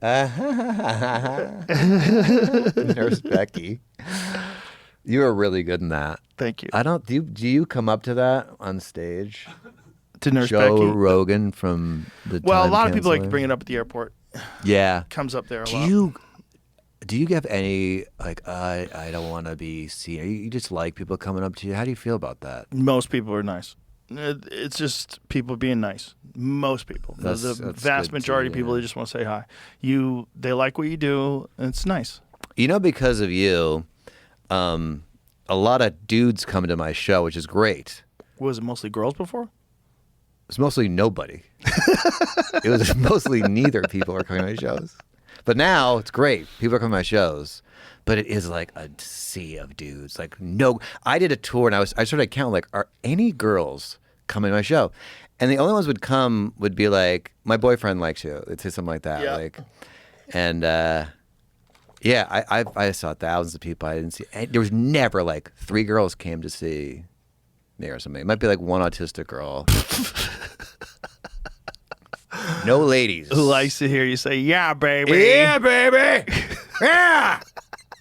Wait till this Netflix episode of Kill Tony comes out. Oh my God, the wildest show. That show is like a fever dream. Wow. It's that like show nothing was so else fun. is going to be on Netflix like that. Yeah. It was so fun. We can't give anything away because it doesn't come out until Monday, so we don't want to give anything away. Oh. But holy shit, was it funny. I love Tony's like, I like when the comedians do well because it's so much pressure. Can you imagine the pressure of these comedians? God. It's like could change their, and there's nothing, when you're young, you don't even know how to make it in show business. And there's just like one show this was a direct link. So it's like, But it must be so also much works. pressure. Like there's guys that have gone from that show that have real careers now. Yep. Guys like Cam Patterson, William Montgomery, these guys are going on the road. They're selling out all over the place. Oh, yeah, people love them. David Lucas. I mean, it's kind of incredible. The fan base is rabid. Yeah, he's made a lot of like careers. They're selling out arenas this weekend in Nashville. I know. They have like the comedy baton right now. The funny thing is when someone doesn't do well and it's like dead silent, this makes me laugh. And Tony will go, holy shit. Tony's the worst. He's so funny. mean. He's like, holy shit. He's so good at roasting. Oh my God. He's like the fast. best at it. There's no one close. He's the best roaster ever. Yeah, he's unbelievably on that quick. Tom Brady roast, he was a fucking savage. Holy shit. Yeah. That Tom Brady roast was so important to comedy because it was the most watched thing ever in Netflix, and it was the most unwoke thing that's ever been on television. Yeah. So it was like, it broke the dam. And Nikki Glazer was really funny. Yeah, everyone did it really very well. It was funny. really funny. Jeff Ross was great on it. Schultz killed on it. It was great. Schultz. Having something like that was a big moment, you know, like something that's just funny. Like, fuck all these stupid rules. We're talking shit. This is just talking shit. Everybody loves it. I think it seems like Let it go. It's done. It's seems done. like everything. Well, it's not done with some people. They're triple masking right now as they're listening to this. I can't believe this. They're not listening to this. They got a tie-dye mask on the outside. They're kicking a Tesla on their way to the garage. I know a comedian who still goes on stage with a mask and has it the whole time and comes in the whole time. I won't say. Puts it on when he's talking comes into in the microphone. With it, comes in. Maybe he takes it off. No. Yeah. I think he takes it off for the thing. People were doing comedy through masks. That's very funny. That's one of the dumbest fucking things of all time. You know what? Maybe he has like an immune disease. I don't know. Maybe it doesn't. Stay home. It doesn't matter. It's not helping you. You're breathing into this fucking cloth that's an inch from your face, and bacteria is going to accumulate there and moisture, and it's probably going to be worse for you. Don't you hate it when you're doing stand up and like you accidentally mouth it? Like that. And think all the people. There's been 15 comedians before you, and comedians are disgusting. Let's be honest, we're all a disgusting group of people, and you're just like, oh, okay, I gotta just wait for this disease. Wait for what? Yeah, if someone's got a cold, we all have a cold. That's one thing. You're sharing the microphone with somebody who has the flu. I know a girl who brings her own microphone. Swear to God, the stand. Really? Yeah. Doesn't Eliza do that too? I don't know. How's she doing? Haven't heard. I think she just released a special. You ever see her movie that's like weird because it's like some of it's funny, then all of a sudden it's serious, and you're like, no, it goes back and forth from mixed genres. They call it. You know what she's on that I love? Righteous Gemstones. Righteous Gemstones. Yeah. You know who else? Edie Patterson. I love her. I was in the Groundlings with her. We would do sketches. Edie is like the daughter or something. But right. She's so funny. She's just weird and funny. It's a weird show. It's a funny show, man. Like I can't believe nobody told me to watch it. Maybe they did. There's too many shows. I have a thing where I'm like, can you just not tell me another good show? Too many shows. Not caught up. The Baldwins, you watching that? No. Was that a sitcom? It's a reality show about Alec Baldwin and his terrible wife. Why would you watch? She's an awful, because I watch what women watch. That's what I Does she enjoy. fake the accent? I'll watch it if she fakes the accent. Yeah, she fakes. Does she? She is. She pretends she doesn't understand the words. Yeah. How do you say in English? Say cucumber. And he goes along with, but do you have that, her shushing him at like a red carpet? I saw it. Isn't it just awful? Yeah, I'm talking. You're not talking. I'm talking. You don't talking when I'm talking. Alec Baldwin can get like a really sweet, beautiful woman. He's Alec Baldwin. What happened? He would yell. They would run away. He would yell?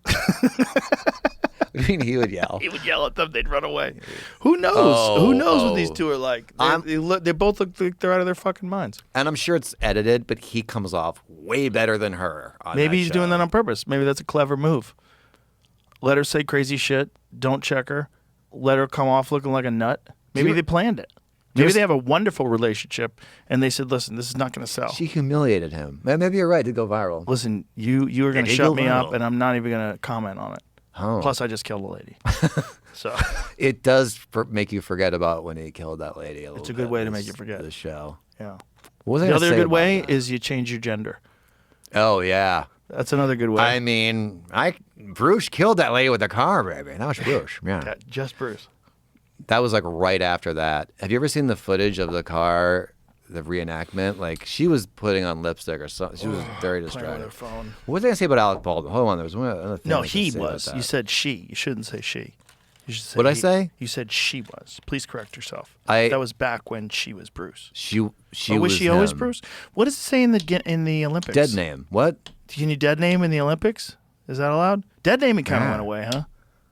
Yeah. That didn't work. People are like, wait, you can't kick people out of the social square for life because they won't accept this bizarre new thing you're doing. There it is. Bruce Jenner. Still says Bruce. Wow, look how jacked he was. Oh, yeah. Back then it was he. There's that nut shack. You can see the nut shack, yeah. Nah. Did he have the? I think I have no information. Yes, but I think so. You're holding back. Do you work for the government? I know a guy. I'll tell Trump to release the files. So terrifically. What a terrific guy. Are we getting new files, Jamie? Does anything happen? Do we Yeah, know what more? happened with Oliver the- Stone apparently testified about the JFK assassination. What does he know? How does he know stuff? He knows everything about it. How does he know? He's literally a warehouse of information on the JFK assassination. Before the podcast, during the podcast, after the podcast, he wouldn't stop talking about it. Is it Terrence Howard information? No, no, it's Oliver Stone. He's a brilliant guy. Oliver Stone can give you. He could sit down and break down from recall. And how old is Oliver Stone? This is late 70s, So- I think. Like complete recall of dates, times, who was involved, who they worked for before this happened, who Kennedy had fired, why they were on the Warren Commission report, what the Warren Commission report's objectives were, who was influencing it, who saw the gunshots in the grass, how did they die in mysterious circumstances. He's like rattle it all off the top of his head. And he's like He tells Congress to reinvestigate the 1963 assassination, starting at the scene of the crime. Like, I'm telling you, man, the movie he did is, great movie, Kevin Costner, wonderful movie. But talking to him about it is where you really freak out. Like, this guy has been studying the JFK assassination forever. And he thinks it was a CIA or a hit or something? No one knows. And until you get all these files, no one's going to know. There And even once you get all these files, what is it going to? How you're still going to connect dots, and it's not like there's a page 24. Mike did it. Oh, fucking Mike! Right. Yeah, Mike was in the grassy knoll. I told him shoot that Irish cocksucker. He's going to rob us. Like, no, there's none of that. You're going to get certain details that weren't available before for national security reasons or for whatever. But if they had made some sort of a declaration that Kennedy was a problem that needed to be removed, that would be like as close to a smoking gun as you would get.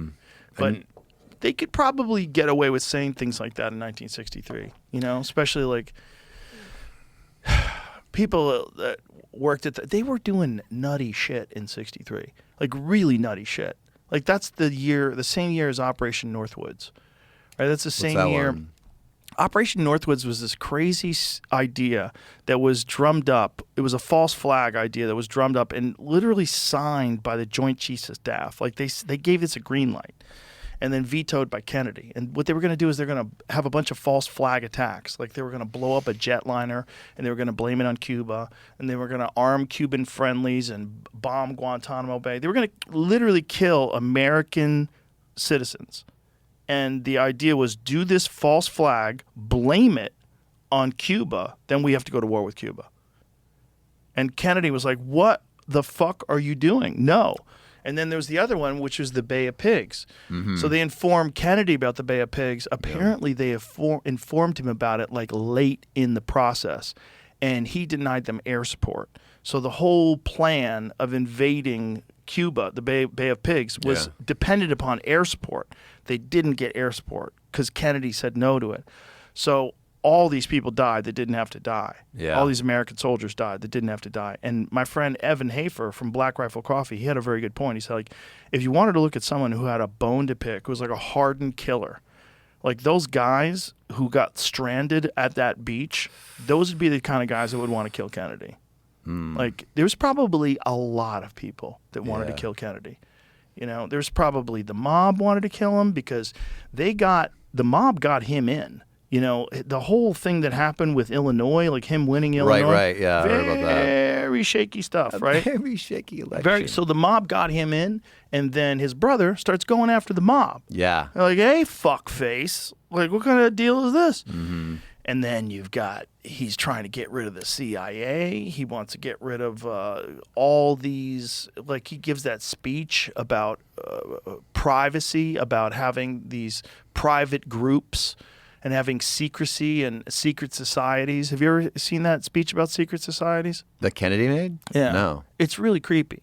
He's talking about how secret societies are repugnant and that he's essentially calling out the shadow government, He's calling out all these people that are involved in these organizations, literally from like Yale, like the Skull and Bones that they're all in. All these creepy frat boys join the Skull and Bones. And then one day they wind up ruling the world. Like it's kind of Harry Potter-ish. It's bizarrely, on the nose as far as what it is. But he was calling that stuff out in the 60s as well. And then they kill him. And then you don't hear a peep about any of that stuff anymore. And we will get to the John Larroquette story, just anybody listening. Let's we listen will to get Kennedy to it. talk about secret societies. I want to see that, yeah. Secret societies. There are secret societies. It's a very Skull and creepy Bones. speech when you think about the fact that they killed him like less than a year later, I believe. What about the back and the left? This is what I heard. I don't know any information. But in Oliver Stone, he was like back and to the left. Back and... But someone was saying, no, your head would do that because it like... From the shot from the back, your head would like recoil back. I don't know anything. Well, we could look at that too. Let's hear it. The speech that killed him about secret society. Gentlemen, the very word secrecy is repugnant in a free and open society. And we are, as a people, inherently and historically opposed to secret societies, to secret oaths, and to secret proceedings. We decided long ago that the dangers of excessive and unwarranted concealment of pertinent facts far outweighed the dangers which are cited to justify it. Even today, there is little value in opposing the threat of a closed society by imitating its arbitrary restrictions. Even today, there is little value in ensuring the survival of our nation if our traditions do not survive with it. And there is very grave danger that an announced need for increased security will be seized upon by those anxious to expand its meaning to the very limits of official censorship and concealment. That I do not intend to permit to the extent that it's in my control. And no official of my administration, whether his rank is high or low, civilian or military, should interpret my words here tonight as an excuse to censor the news, to stifle dissent, to cover up our mistakes, or to withhold from the press and the public the facts they deserve to know. For we are opposed around the world by a monolithic and ruthless conspiracy that relies primarily on covert means for expanding its sphere of influence, on infiltration instead of invasion, on subversion instead of elections, on intimidation instead of free choice, on guerrillas by night instead of armies by day. It is a system which has conscripted vast human and material resources into the building of a tightly knit, highly efficient machine that combines military, diplomatic, intelligence, economic, scientific, and political operations. Its preparations are concealed, not published. Its mistakes are buried, not headlined. Its dissenters are silenced, not praised. No expenditure is questioned, no rumor is printed, no secret is revealed.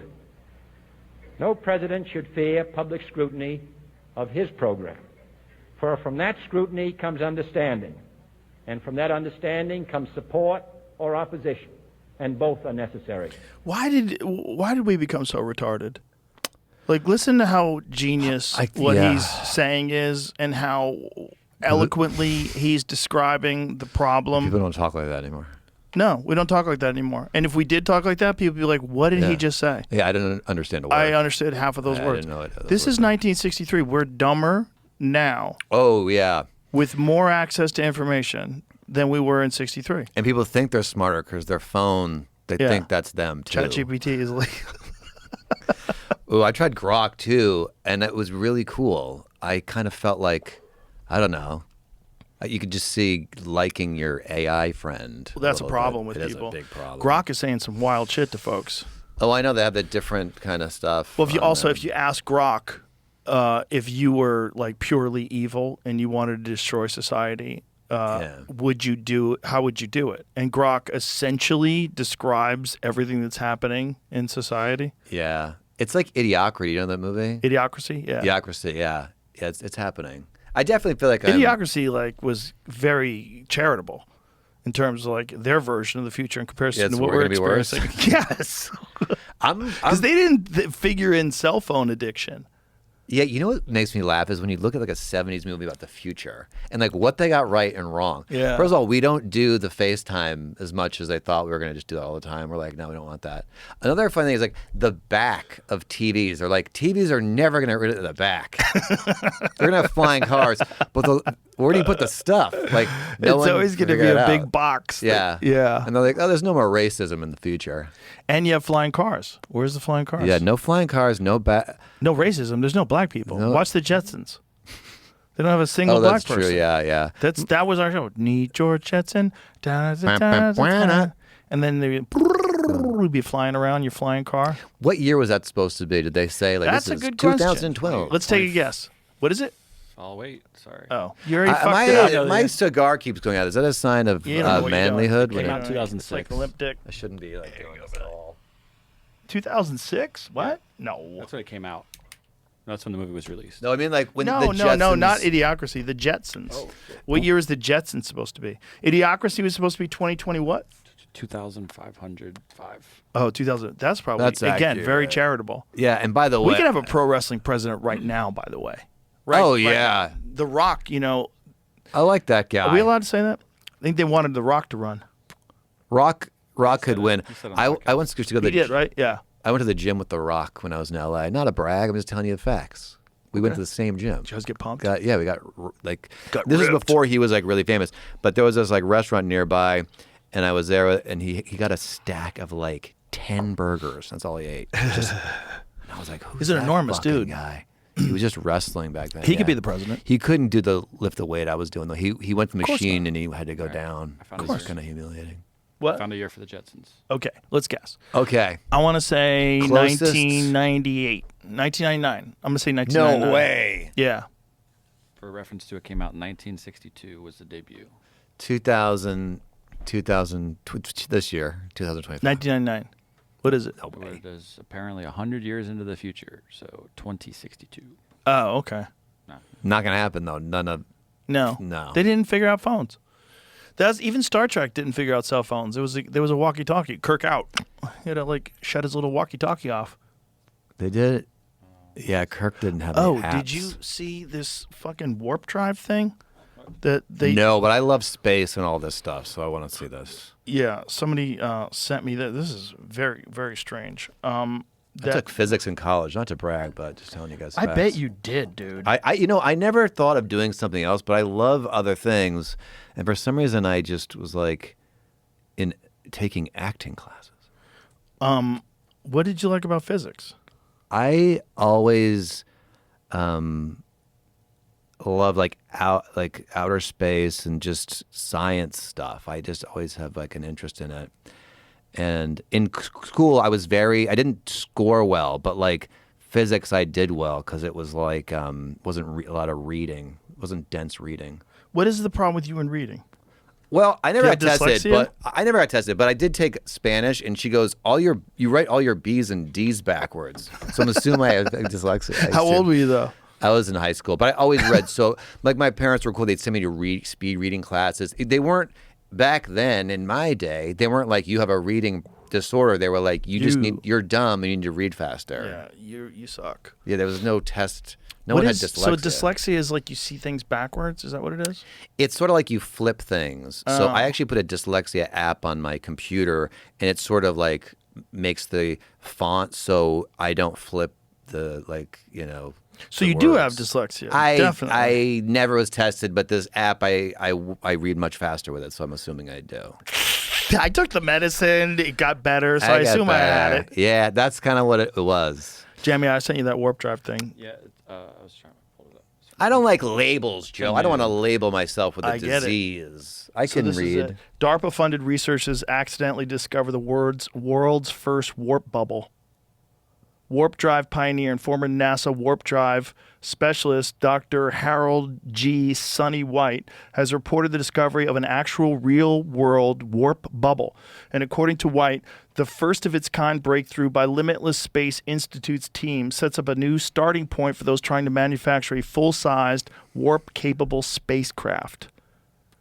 They added our detailed numerical analysis of our custom Casimir cavities.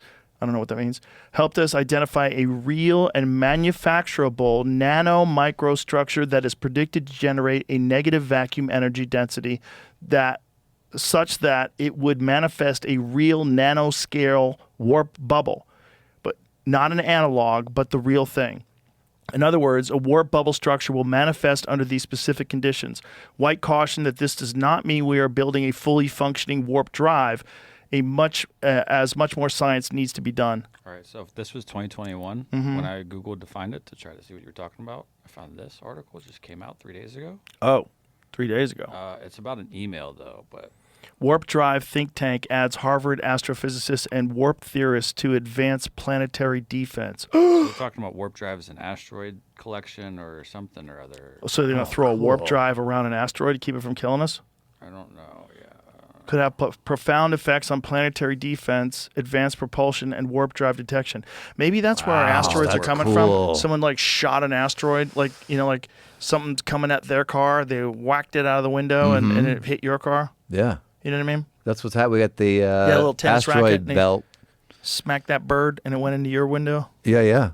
That's You know what I'm saying? that's what's happening in outer space, basically. I wonder if that's what's happening. I wonder if they see an asteroid coming, they just throw a warp bubble at it, and it just appears somewhere else. Not my problem. That'd be cool. It just shows up. Jupiter saves us from all our little strikes. Yeah. We do have like a perfect setup, but then... Okay. So this is no coincidence. We are working on something historic. When pushed for a timeline and list of goals for the team's newest project, Martyr? How do you think you say that? M-A-R-T-I-R-E? Martyr. It said, yes, they exist, but we can't disclose those details at this time. He said, seemingly boundless passion practically coming through in print. You'll understand why once I'm able to show you. It's rad. Applied Physics is currently hiring. Okay. I won't tell you what it is. But great. So this is what I've been thinking a lot of these fucking UAP things are. Yes, I want to know what you think. That's what I think. I think some of it has got to be ours. And I think if I had some shit that I didn't want the general public to know that I had, and I wanted to protect it from like espionage, didn't want enemies to find out about it, I would say it's not mine. I'd say it's coming from outer space. It's not of this world. Yeah. Hey guys, That was not of this an world. article saying they're in a race to build the world's first working warp drive. Jesus. Warp theorists say we've entered an exotic propulsion space race to build the world's first working warp drive. All this is happening while AI is becoming sentient. Did you hear that? AI passed the Turing test? Is this recently? Yeah, it was an article from yesterday. AI passes Turing test for the first time. Yeah, it learns like exponential. People think it's happening so fast. You know what the Turing test is? Yeah, to see if it can be passed as a human. Yeah, if it passes as a human to everyone. I don't think I could pass the Turing test. Terrifying study reveals AI robots have passed Turing tests and now are indistinguishable from humans, scientists say. Yeah. Bro, we're so fucked. It is I think the good things is it'll probably cure loneliness a little bit. Like old people have a little robot friend. That's good. 100%, but it's going to be real weird. And it could be complete population collapse. No bullshit. Because of the jobs they replace? The jobs they replace, people having no desire to take care of kids or have kids when you can give a robot girlfriend. Yeah, robot girlfriend would be cool. You know, also, I think it'd be you thought about you're like, yeah, we're all going to die. Robot girlfriend would be cool. Like a nut inside this robot. Yeah, they're going to probably like sell like their vaginas separately to get the actual cash. A robot girlfriend that you have to keep alive with cum. It's the only way to keep her alive. I got the one. You got to fill her up every day, or she just gets narcolepsy. She falls asleep. What about meaning? That's a problem, I think. To have robots would be better at everything, even already just songs. Like I write music just for fun, but like it's a talent that doesn't matter anymore. You know, like Not that it doesn't matter, but like they write very good songs already. AI, and then have you ever seen seen art? one of those photos of the entire Milky Way galaxy, and there's a little dot of the Earth? It says, Yes, you are here. Yes, it's very disturbing and Now cool. imagine meaning. Yeah. The blue dot. It's all us. It's all subjective. Like meaning is meaning to us because we think we're super important. But if we get surpassed by a superior life form that we actually create, meaning. What does meaning mean anymore? It doesn't mean anything anymore if you don't have emotions. If you're the superior life form and emotions don't exist anymore because you don't have a human reward system that's built in through thousands and thousands of years of evolution. You need a job just to not have a job, but an identity. Yeah, the sun that's needs the problem. meaning. That's why it went supernova. It needed meaning. Totally, And it just couldn't help it. It just like, yeah, see me. The sun needed to be seen. I felt so unseen as the sun that I had to blow out a solar flare and kill everyone's satellites. Yeah. Its meaning is our thing. And we decide that meaning is important. But objectively, for the universe, it's clearly not. The universe, no.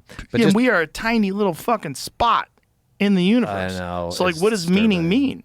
It only means something to us because we need meaning. What do you suggest people do though if they start to they don't have like a job they have to do, the robots do everything, we have universal income, and you're just like, I went on vacation for 3 days and I was miserable. Yeah, you have to find something you enjoy, like as humans. But again, this is just humans. With the robot fuck ladies and free food, there will be no more babies.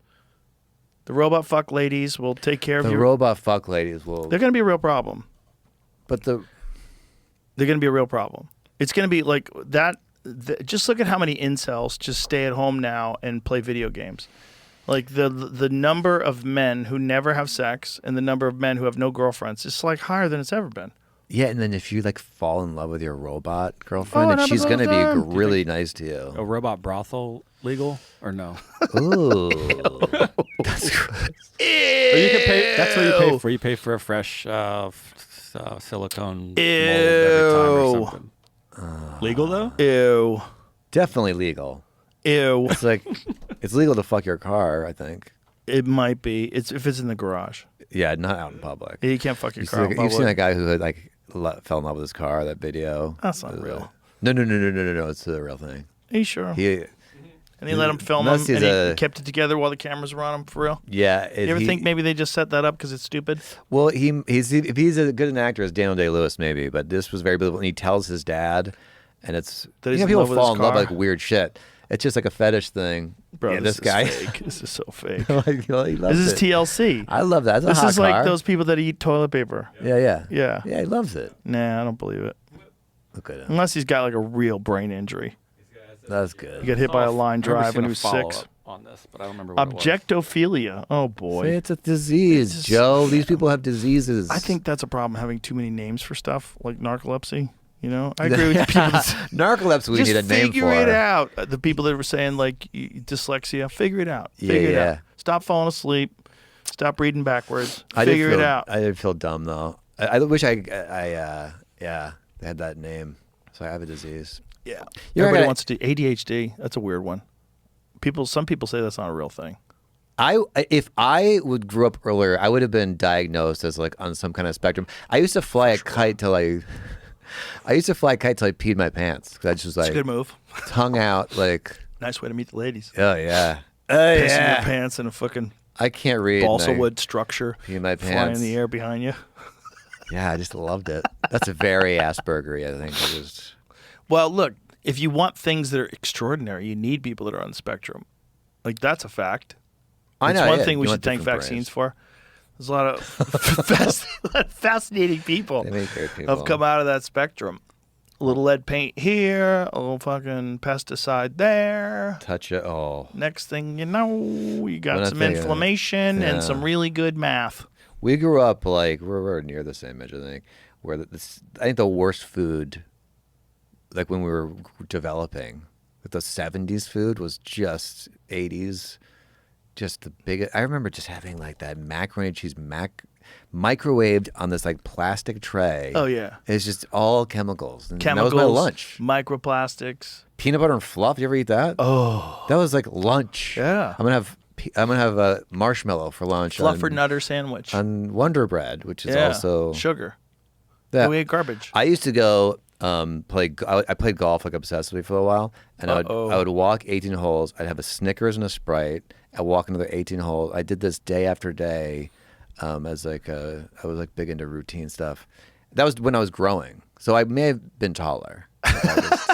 Had carrot. You just ate Snickers and Sprites. By the way, this was like a country club. I sound like we weren't like, we didn't grow up like rich, but like my dad, like for like 3 years, we at this country club, and the food was free. Like you had to spend like $1,000 a month or whatever on food, and no one else was going. My dad worked really hard, and I was the only one going. And instead of getting a lobster every day, right, we had Snickers. It was like 13-year-old Kyle.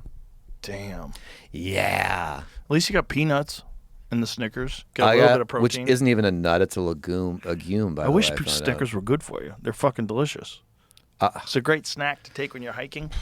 I found one in my car. Pick me up. Looking at shit. Lord Sandwich was a very conversant gambler. What's a conversant gambler? He's very he gambled a lot. Wouldn't leave the table. Story goes, did not take the time to have a meal during his long hours playing at the cards table. Consequently, he would ask his servants to bring him slices of meat between 2 slices of bread, a habit known amongst his gambling friends.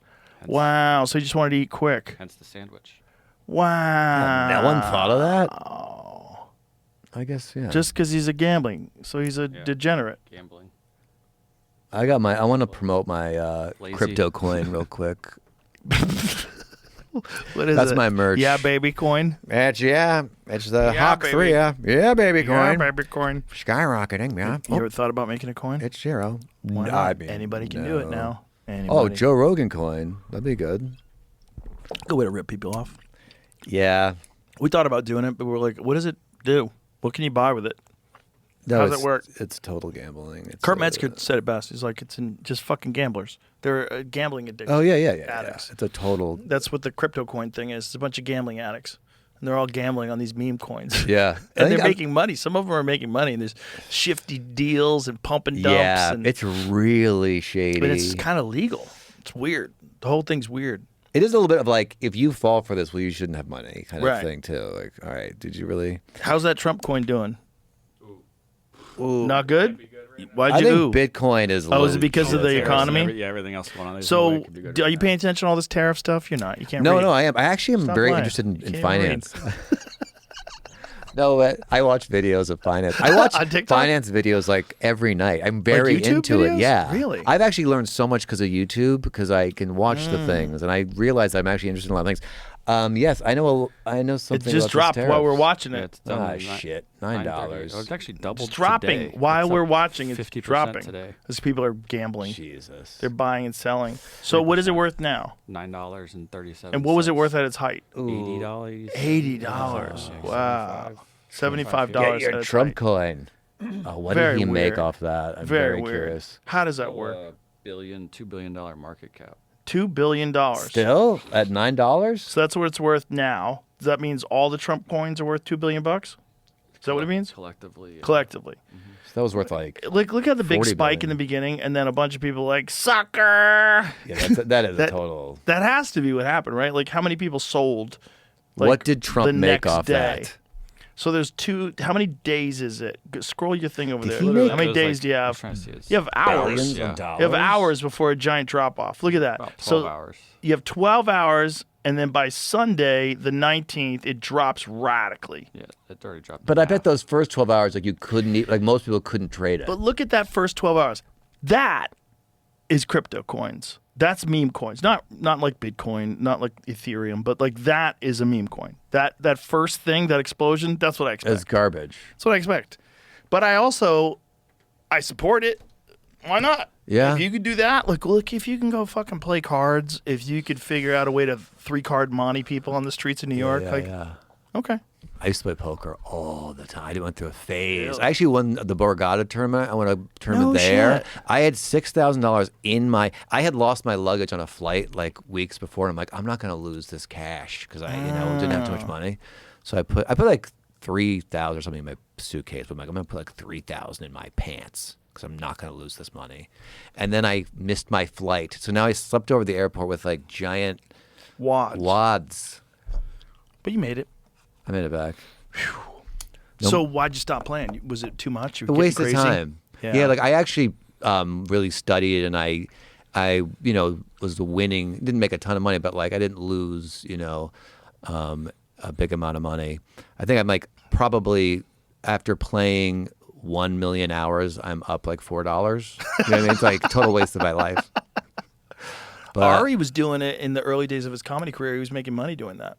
Yeah. That's how he'd make a living. He'd play in tournaments. Yeah, you can, especially in like Vegas, like with people come into, they're just having fun. You can just be very disciplined and just. He would go to those card casinos that were out in California, like Bellflower. Like I know Club. you're talking about Bicycle Casino, Commerce. Yeah. Yeah. They were like, "Hey, Kyle's back." Oh yeah. You were there a lot, huh? But I stopped. It's a waste of time. Well, for Ari, that was literally how he made a living when he wasn't making a living doing comedy yet.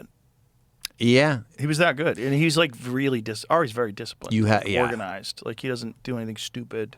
Texas Hold'em is all like just gotta fold, and just really be really disciplined. People just start fucking around and get drunk, and you just you have to understand how many cards there are. If you have there's different guys. You see the cards that are on the table. You have to do calculations. There's the math of it, and just once you know that, it's like, and then it becomes second nature. You know, kind of right away. And then there's ESP. There's read people's minds, knowing they're bullshit. Yeah. I went out to Vegas once, and I was depressed. I never get depressed. I'm not gonna, but situationally, I was like, I'm gonna go just take $5,000. I just drove to Vegas like a lunatic by myself, and I just went by yourself. Yeah. What time did you leave the house? No idea. I don't remember. Daytime or nighttime though? That's important because it takes 4 hours. Oh, to get there. It was like 5 p.m.-ish. It was like later. Oh. I was actually about to do a live show on my YouTube channel, and I was under so much stress. Because I was like editing and writing, and then it's just like all me, and I just was like gonna, all these characters. I just was like really stressed out, and I didn't think the show was good, and I'm like just didn't do it, and I just went. This was on top of the pandemic. I was so isolated, and then it was too much alone, kind of thing. And for a lot of people, I think. Yeah, I think that kind of fucked me up a little bit. It cracked quite a few people. Yeah. Especially the most vulnerable amongst us. A lot of comedians that are like very kind of socially awkward already. You isolate them. Yeah, you're especially staring at me pretty hard. LA. Yeah. No, I'm not. I'm not thinking about you at all. I'm just kidding. But there's some of us that just like kind of never came back from it. I haven't had a steady girlfriend since. Wow. I think maybe I got weird or something. Did you? Do you feel like I don't? I think I'm very normal, but I must be. Maybe after probably this show, weird. the calls will start coming in. No, they won't. Yeah, baby. Yeah, baby. You got bros watching.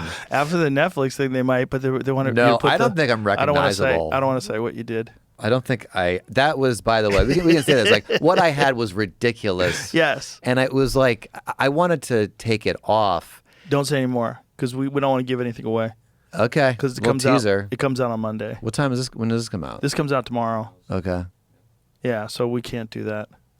Ooh, this is good, actually. People listen, they're going to be like, I got to see that. Hang in there. Ooh. Yeah. That really is going to be like nothing Game else changer. on that channel. Game changer. Yeah. No, it was phenomenal. And the show crowd. It's so real. The show is so real. It's like seeing people kill, seeing people bomb, seeing people have great moments.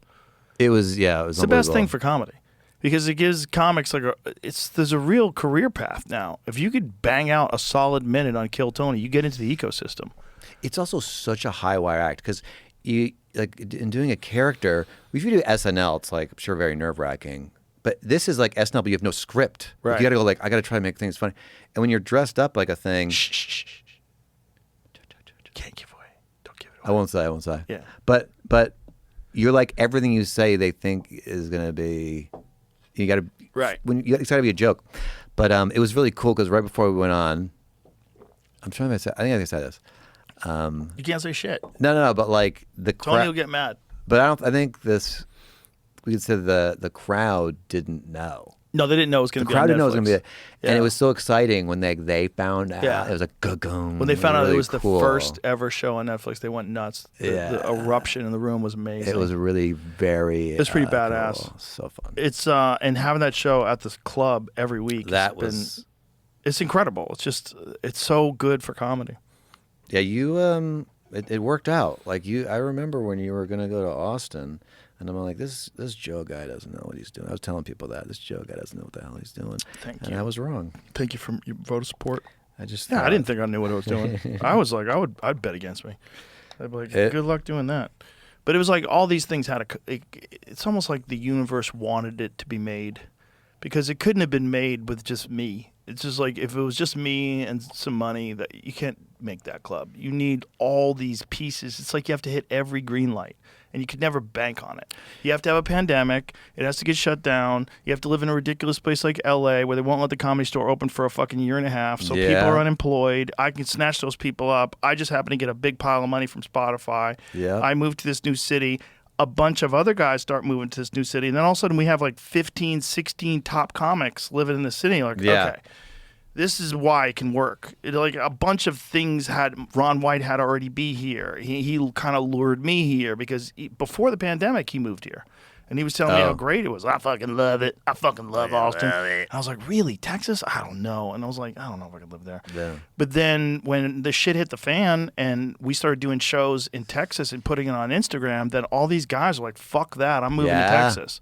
And then next thing you know, Segura's here, Christina Pazitsky's here, Tim Dillon's here. It's just like Shane Gillis moved. It's like it came. Duncan moved here. It just came in this wave. Brian Simpson was here early on, way before the club. We were doing shows at the Vulcan, and we were all talking about making a club. But to fucking actually do it is the weirdest thing. Like when you go there, it's like it's part of this weird illusion that you're living in. Some weird fucking bizarre hallucination you're having. It's like a leap, like a field of dreams. Yeah. You built it, and then they came. Yeah. Yeah, So Austin is now like a comedy town. It's a huge comedy one town. of the. It's a huge live performance town already, right? Because there's so much great music here. There's a lot of vomit too. A lot of puke. A lot of homeless people. A lot of great drugs. That's what I hear. I wouldn't know. And it's when are you moving here? You know you hate the cold of winter. I do, and I think this is a more inviting environment for a guy like you, anyway. I know I have family back east, but they can move. I don't think they love me. I'm finding out I don't think they love me anyway. So what happened? They just told me they didn't love me outright. Anymore. Yeah. Wow. Which I respect. What did you say just first? Move here. Huh? Did you say I don't love you first? No. I was like I love you guys, and then they just kind of shook their heads. So no one visits me. Take a hint. Huh? Take a hint. Time to move. I know. I think it would my career would be better out here for sure. For sure. You'd be around more like-minded people, and you get to understand the journey of Brian Holtzman. I need to read up on him. You need to watch him. Yeah. Yep. There's a lot of clubs here too. That's the beautiful thing about this place. You can get up anywhere here in town. There's so many clubs. It's hopping like every night of the week. Yeah, your club though is better than, and I'm not just saying that because I'm here, Joe. I'm not lying to you, but it's better than the Vulcan. I don't know if you've been to the Vulcan. It's a great club. Thank you. Tough call. Tough call. They probably get runoff from people. Yeah, who can't they have get a lot into of great your shows club. there. They have great shows there all the time. A lot of the guys from the club do shows over there. They do it all the time. Yeah. It's like that, and then Brian Redband's room, the Sunset, which is right down the street. That's only like 4 or 5 doors down. And that place is packed all the time. That place is killer. That format on Kill Tony is just perfect. So great. It's perfect. He's got it dialed in. It's like a finely oiled machine. It's like you or anybody who does things for you. He's been doing it for years. Yeah. And he knows the rhythm of it. Like imagine like how people come up with concept of a show, and you would never come up with this. You would never go, this is going to work right away. This Kill Tony format. Well, it needed like years and years of development. Yeah. This is the thing. Like they did that show once a week for a decade. I know. A decade. They never missed an episode. That's they did it during the pandemic with no crowd. Oh, really? Yes. Yes, they did Kill Tony in the main room with no crowd. They live streamed it. Oh, right. Bro, the whole they never let go. They like a pit bull on a sack of nuts, just clamp and then never let go. And now it's enormous. Like that episode where Adam Ray played Joe Biden and Shane Gillis played Trump. I think that has like no, way more. Really? I think it's like 60 million people have watched it on YouTube. That's crazy. How many people, Jamie? It's like 25. Ooh, Dunnigan nailed it. I lied. Wow. I thought it was a lot more than that. Well, there's probably also clips. If you put it together, it's maybe that's what it is. Yeah. Because I was told it was like 60 million people watched it. People just know that it's a high. Maybe it's all act. of them. But if you think about all the clips on top of that, I mean, it's a giant show now. I think a lot of also there's Damn, it's only 25 million. Why did I think it was more? Is there maybe he's adding multiple ones where those guys were on together? There's some value in having a live show now, which pops more than other, because you can tell that show is improvised. Yes. There's so many moments that are awkward and don't work. It makes it even more live is interesting to watch. Yeah. It's dangerous. It's also super stressful, but also you with Kill Tony, you're literally getting crazy people and giving them a microphone for them. I know. Some of those people are out of their fucking minds. Half of them are homeless. Yeah. Half of them are sleeping in their car. Yeah. A lot of them like drove from Seattle. One guy, let's say the story. But there's save it like the Larrycat story. Just let it simmer. What about that Larrycat story? Now's the time. It's the time. Now's the time. Now's the time. Bust it out. Boy, this better be a good story. It doesn't have to be. Really, it'd be funny if it's not. Tease. I think you're gonna get your wish. I don't remember what the story is. All right, so on this, it's the only thing I've ever like booked where I like sitcom I ever booked where I was like I did callbacks. I think it was like 4 callbacks. Okay, and finally like I got a sitcom, and it was like a reoccurring role. It was, and I played this girl's boyfriend. And she like did not find me. I could tell she was like, because we'd have a makeout scene. Yeah. So we go to the table read. You know, the table read was like where the network come and you all sit around and they just laugh and everyone's having a great time. So right before our table read, they go, Kyle, we got some new lines for you. Got like 8 new lines. They were like all new lines. And I knew how my reading was. We've talked about that. And so I'm panicking a little bit, like, okay, Kyle, you can do this. Just read good, Kyle. I'm thinking in my head. Oh my God. So it's going around the table. It's like, ha ha ha, it's killing. Gets to me, my line. I'm like, if I go to the store, then we can get it. Oh. And then death, quiet. Then it goes around the table. Me.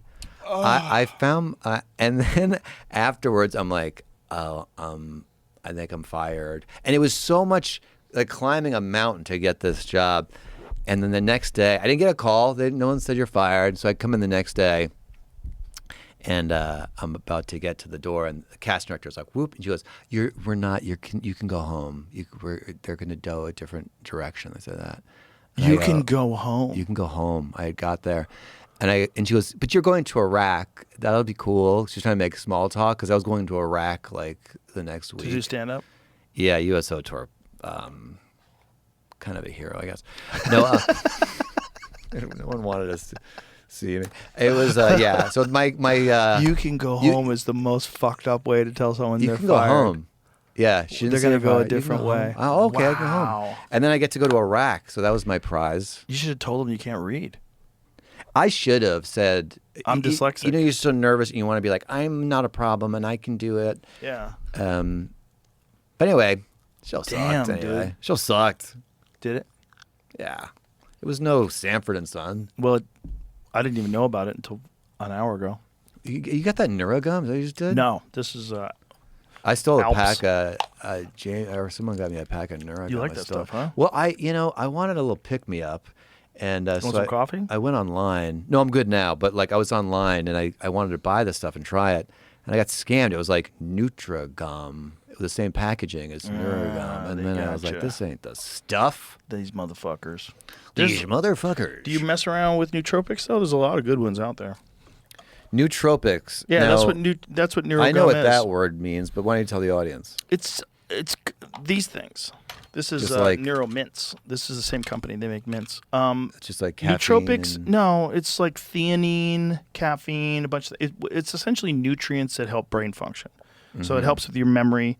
It helps with your verbal memory, like be able to read. You know, sometimes you're searching for a word, you can't find it. This stuff helps with that. Help you read. Yeah, not just this. I mean, it probably would. I think it's just it helps. It's the building blocks for human neurotransmitters, as it's been explained to me. Mm-hmm. Like there's certain nutrients that like vitamin D, it helps muscle synthesis, it helps a bunch of things, helps your immune function. There's a bunch of nutrients that do different things in your body, right? All right. And theanine is a really good one for memory. There's a bunch of alpha choline. Was it alpha GPC choline? Is that what it is? Acetylcholine. There's quite a few different nutrients that have been identified as to helping brain function. And so the way I found out about this stuff, there was Bill Romanowski, the football player. He has a company. He's got really good stuff. It's called Neuro One. And it's like a scoop. You just mix it in water and blend it up or whatever. And it's and I tried. I was on a radio station in San Francisco and they gave it to me. I was like, this is great. Where can you get this? Like, it really does like give you a little pick me up. Mm-hmm. But not like 5 shots of espresso. You're like, ah. It's just like a little edge of focus. Yeah, I could use a little memory booster. I don't sleep well enough. I'm really going to try to fix that because... what are you going to do to fix it? You're going to be really proud of me. You ready? Okay, You I'm prepared? ready. I'm going to be taking... I have a jiu-jitsu class on Monday, my first really? one. Yeah. That'll help you sleep. I think You'll so. probably go to sleep a bunch of times in class. Yeah. I actually do not have a neck for like a chokehold kind of sport. Like I'm 30% neck. Well, that is a large target, but my advice would be just to take it easy, slowly at first. How old are you now? 26. You look great. I look like shit for 26. You look great. Just go slowly. That's my advice. Don't try to go too fast, especially if you have been working out hard. Have you been working out hard? Not, and then no. Yeah. The answer's no to that. So that means, your joints are not going to be the most resilient. Don't try to do it all at once. That's my thing. But that's, by the way, that's with everything. If I'm going to run a marathon tomorrow. Hey. Have you ever run before? No, I don't run at all. Right. Okay. Let's not run a marathon. Let's run a mile. Let's do 1 mile, which is a lot if you haven't run. A mile is a lot. If you do not run, a mile is a lot. Yeah. But you can't just run a marathon. And if you're going to do jiu-jitsu, start slow. Don't try to do a 2.5-hour session. I'm going to roll with 5 guys today. Learn an arm bar. Learn how to tap. Okay, this is a triangle. I told them, give me the most beginner thing. Oh, yeah, they have to do it that way. Yeah. Everyone's going to do it that way. Nobody teaches you, flying triangles the moment you get into the class. They teach you beginner stuff like this is the mount, this is side control, this is the guard. They teach you simple basics. It's good for confidence too, I hear. Oh yeah. You can fight. It'll help a lot. It does. But it's great for stress relief because no matter what your day is, it will never be as stressful as some dude mounting you, trying to choke you unconscious. This is now because if you fight that off and then you're done with your class, regular stuff is whatever. Yeah, right. Some crazy homeless guy, man, fuck you. You're like, fuck you I'll too. fuck Bye. you Take care. You don't want to. You don't even want to be in any. You don't have this desire to puff your chest out like a lot of people do. It's stop. Mm-hmm. Now you're proud of me for doing this. Now you're about to be not proud of me. Okay, Ready? I'm ready. Okay, this is it's girls' class. It's all women's jiu-jitsu. I would not even want that. I don't want to get boners when I'm I would not want that. You're a woman. You're not going to get a boner.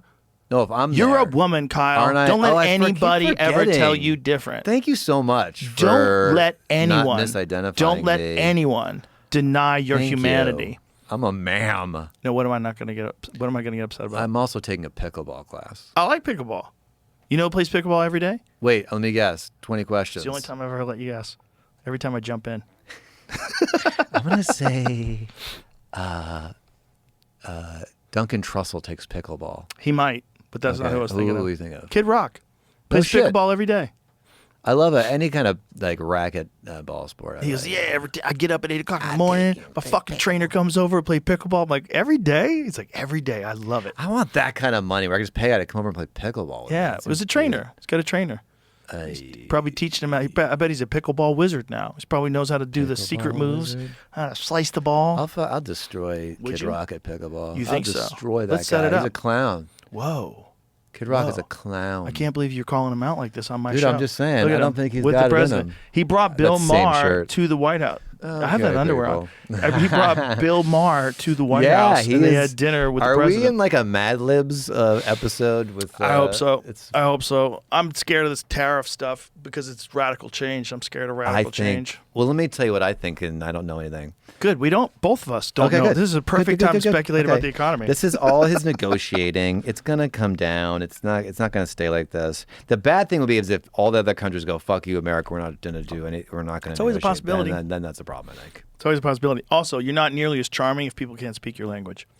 Like Trump is used to being able to charm people. Yeah. He's very charming. But if you can't speak his language, might be really you're like, bad. fuck this orange asshole. It's like, you know what I mean? Like, I don't even know this guy. What is he saying? And someone has to tell you what he said. Like, it's not cute when Boris Yovanovitch has to translate in your ear. It doesn't Mr. translate. Putin, he says, these tariffs, this bullshit. It's part of the game. Most terrific thing. It's part of the card game. We are playing all together globally. It's like, the woman's from like Poland, and she's like, "Oh, you're a comedian, tell a joke," and you're like, "No, you're not gonna find this funny. I can't tell you a joke. Tell a joke. Let me tell you first about the history of my country and suffering. Let me tell you how many people Stalin starved to death, and then you tell me your cute little fucking joke." In my village, I've had that happen to me recently. I was like, "I'm not telling you. It's not gonna go well." Yeah, that's a tough one. When people ask me if they don't know who I am genuinely, the easiest one to say is I do commentary for the UFC. That's good. Easy one. Because if I say podcast, well, people know you now. I mean, some people don't know me. It's nice. Every now and then I get a person who doesn't know who I am, like some old fella. Oh, an old fella. What do you do? Yeah. What do you do, son? I do commentary for the Ultimate Fighting Championship, and then they look at you sideways, like, "What?" That's still though could be a conversation. Here's what I do on like a plane. I go, I work with computers, and they're like, "Ooh, that always that's good. shuts it down." Finances too. Yeah, but if I want to have a conversation with someone, if I don't mind having a conversation with them, I just don't want to explain the whole thing. I forget you do UFC commentary. That's another great job. That's a job. That's the only all the great job. jobs? I have all the great jobs, but that's the only job I have. That's an actual job where someone pays me. Like I show up, I work for somebody. I'm an employee. Yeah, I sign up. Is there something you want to do that you haven't done? Are you looking? I'm not looking to do anything. Do you have a goal? No, I have zero goals. Zero goal. What about retiring and traveling the world? Any retirement ideas? No. Pyramids, you ever see those? I want to see the pyramids. I do too, but I think what's going to happen is you go, oh, there they are, and now you're like, I don't think so. 20. I've been obsessed with the pyramids since I was like a little boy. Can you go in them now at all? Yes, you can. You can? Yeah, you can go in them. Okay.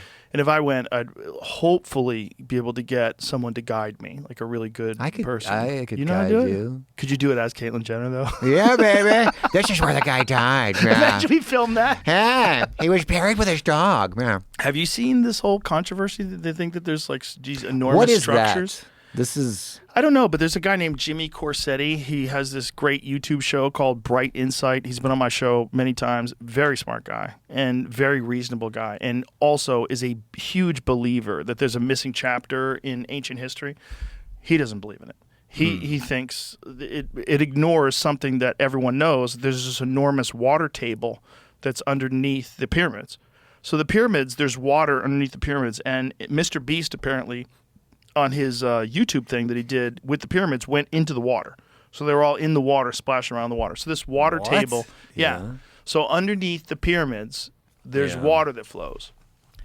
And it's been there for like unstable to me. Yeah, they in should my have thought engineering mind to talk to you before they built that 5,000 years ago. Was it 5, 10? It's probably more. It's probably a lot more. If I had to guess, I think they're wrong. I think the hieroglyphs that are on the wall that depict pharaohs leading back to 30,000 plus years is probably accurate. I really want to know how they built those. I think that's those. You see, some of those stones are so. I don't believe aliens, or I don't believe that happened. I think people built that, but how did they get some of those stones up there? Well, I was watching this guy. Here's the answer. I'll tell you who this guy is because shout out to him because he had a very interesting take on it. I watch a lot of these like silly YouTube videos that are all on like ancient history and ancient civilizations and stuff like that. But this one was really kind of interesting. Fat people falling down. And this guy is, I'll send it to you, Jamie. His name is Michael Button, and he had a very good point. And his point is that there's this linear path between like cave person and what we are today. But he's saying, but human beings in the form that we exist in today have essentially been around for at least 315,000 years. And there's all these large like peaks and dips in the historical timeline of the temperature of the Earth. And in these peaks of temperature, you have all this growth and change, and then you have ice ages, and you have drop-offs, and then there's cataclysms and natural disasters. And he brings up the volcano eruption, the Toba volcano eruption. But what he's essentially saying is human beings in this form, with the minds that we have existed for 300,000 years. Okay. With the capacity.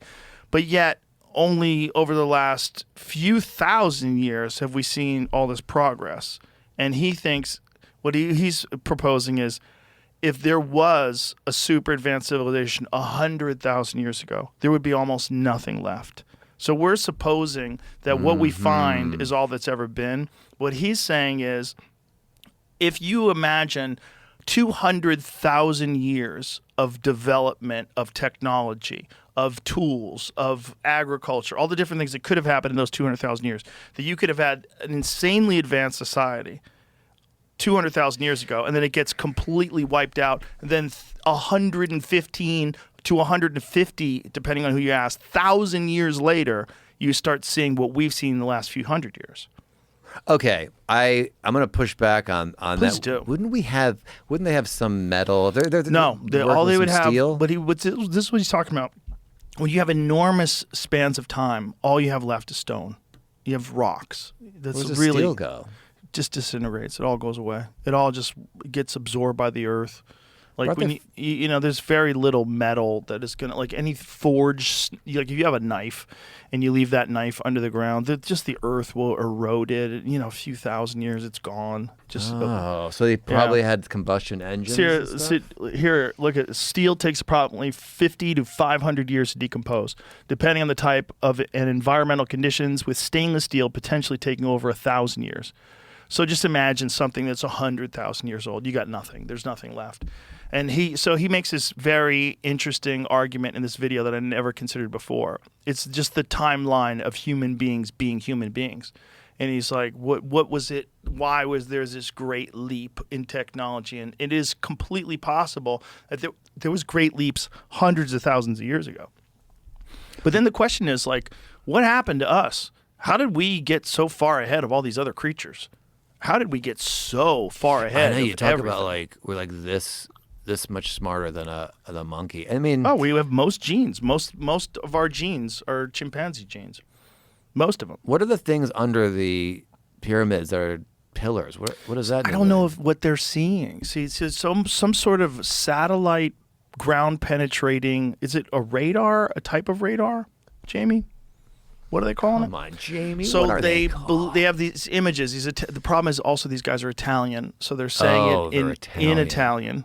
And so I don't know exactly what they're saying. I'm just reading the translation. I want to hear their voice. I want to hear if they sound wacky. Yeah. Everybody is talking in Italian. Yeah. It sounds beautiful. But you could say nonsense shit with an Italian accent. It sounds incredible. Yeah. Because I don't speak Italian. Oh, yeah. You know? Beautiful language. Beautiful language. So these images that show these feet, look, if it's real and that stuff is under the water table, that's actually even fucking crazier.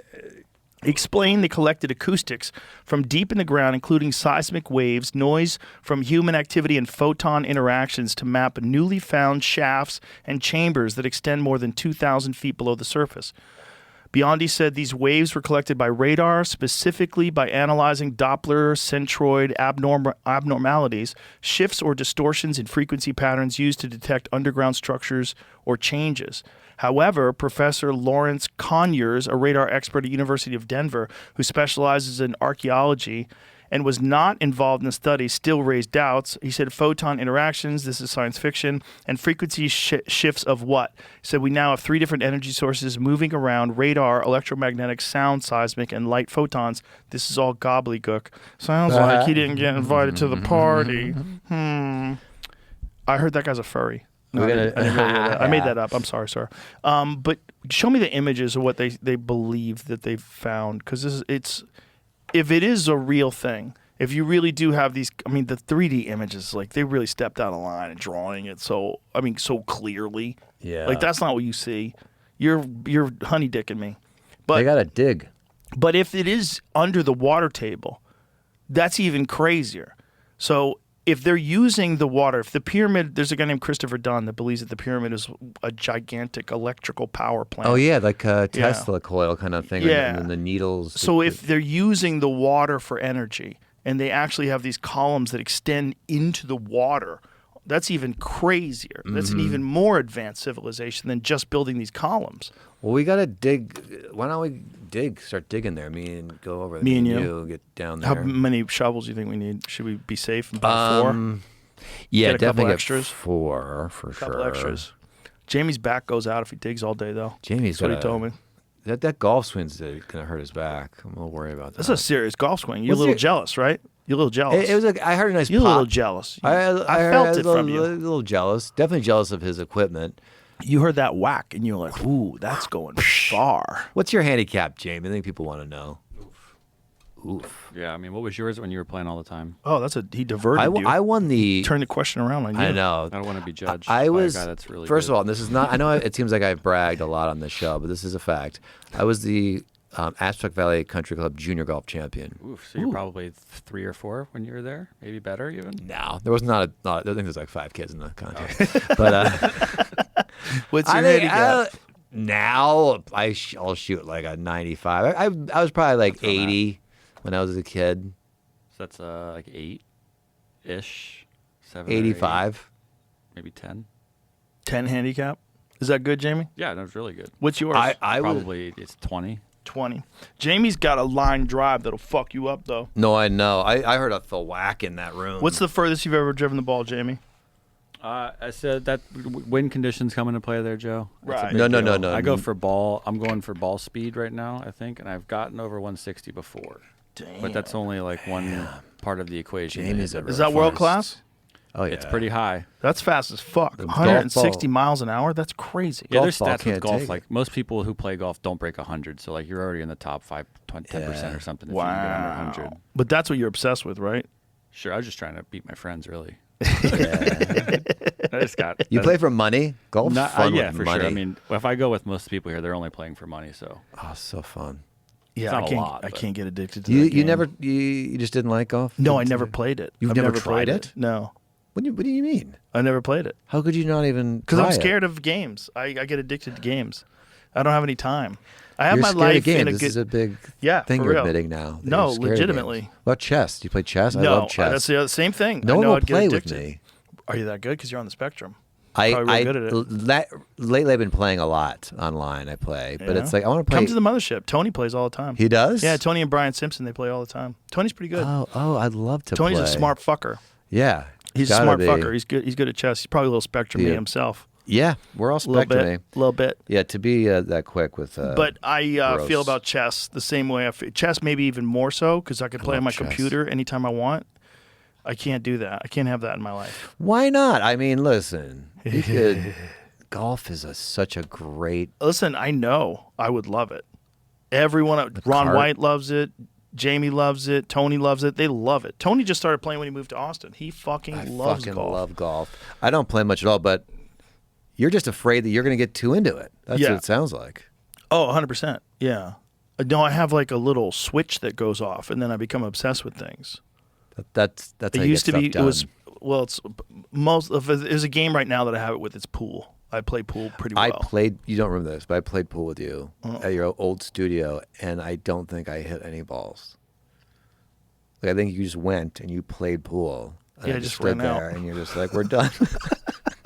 You're like, "Game's over." And I was like, "Oh, that was fun." That's the fucked up thing about pool. If a guy breaks first, he could just break and run out. 10 racks it was in a row. pretty You can't do rude of anything. you. I was a guest. I'm rude. With, Yeah, like that, you- with you- pool, you- I won't let anybody win. You're like two balls left. I had all my balls. Nothing. You could have been like, "Here, just miss a little bit. Let me go." You don't want that in your life. No, I do. That's all. You want When I was fake- younger, I didn't you want. should have a cheating, boxing but match now- like that old guy had. I've hit my head Hire so some many kid times. to fucking take a beating. That guy didn't have any fear that he was going to get punched back. Did you notice? That was way. It was like poorly rigged. There's some good fake fights online. There's this one guy who's a politician in Mexico, and he got like fake muscles. So he had like That those fake muscles, and then he had So a fake stupid. fight with the fake muscles. And it's like a super obvious fake fight. You watch it like, what the fuck am I looking at? This is nuts. They have that giant bicep. Weird, so like bad. bulging, like they're oil. They shove oil into their skin, and it makes your like. How bad does that feel? And they forget to do their legs. So they just look so weird. You gotta balance that out. Well, people get their legs oiled up too. I'm gonna get oiled up, and I'm gonna get huge. I'm gonna do jiu-jitsu. My life from here on in, my life is gonna change. So this is a good place to do that. Then you need to move here. A lot of jiu-jitsu here too. I'm gonna be out here a lot. I think. I really do think I will be out here a lot. Dude, we can I'm use already you out here. out here. I'm out here like 4 times in the past 3 months. I know. That's what I'm saying. Just get a fucking place. No one loves me Brooklyn. in New York. Yeah, I know. Brooklyn. No one loves me. We love you here. I mean, Come on, bro. I do feel more welcomed here. So yeah. There's golf. Golf can get me out here. If Tony plays golf. Oh, they all play golf. Everybody plays golf out here. All right. You're in. I have to go to the bathroom so bad. Let's wrap this bitch up. Wrap this up.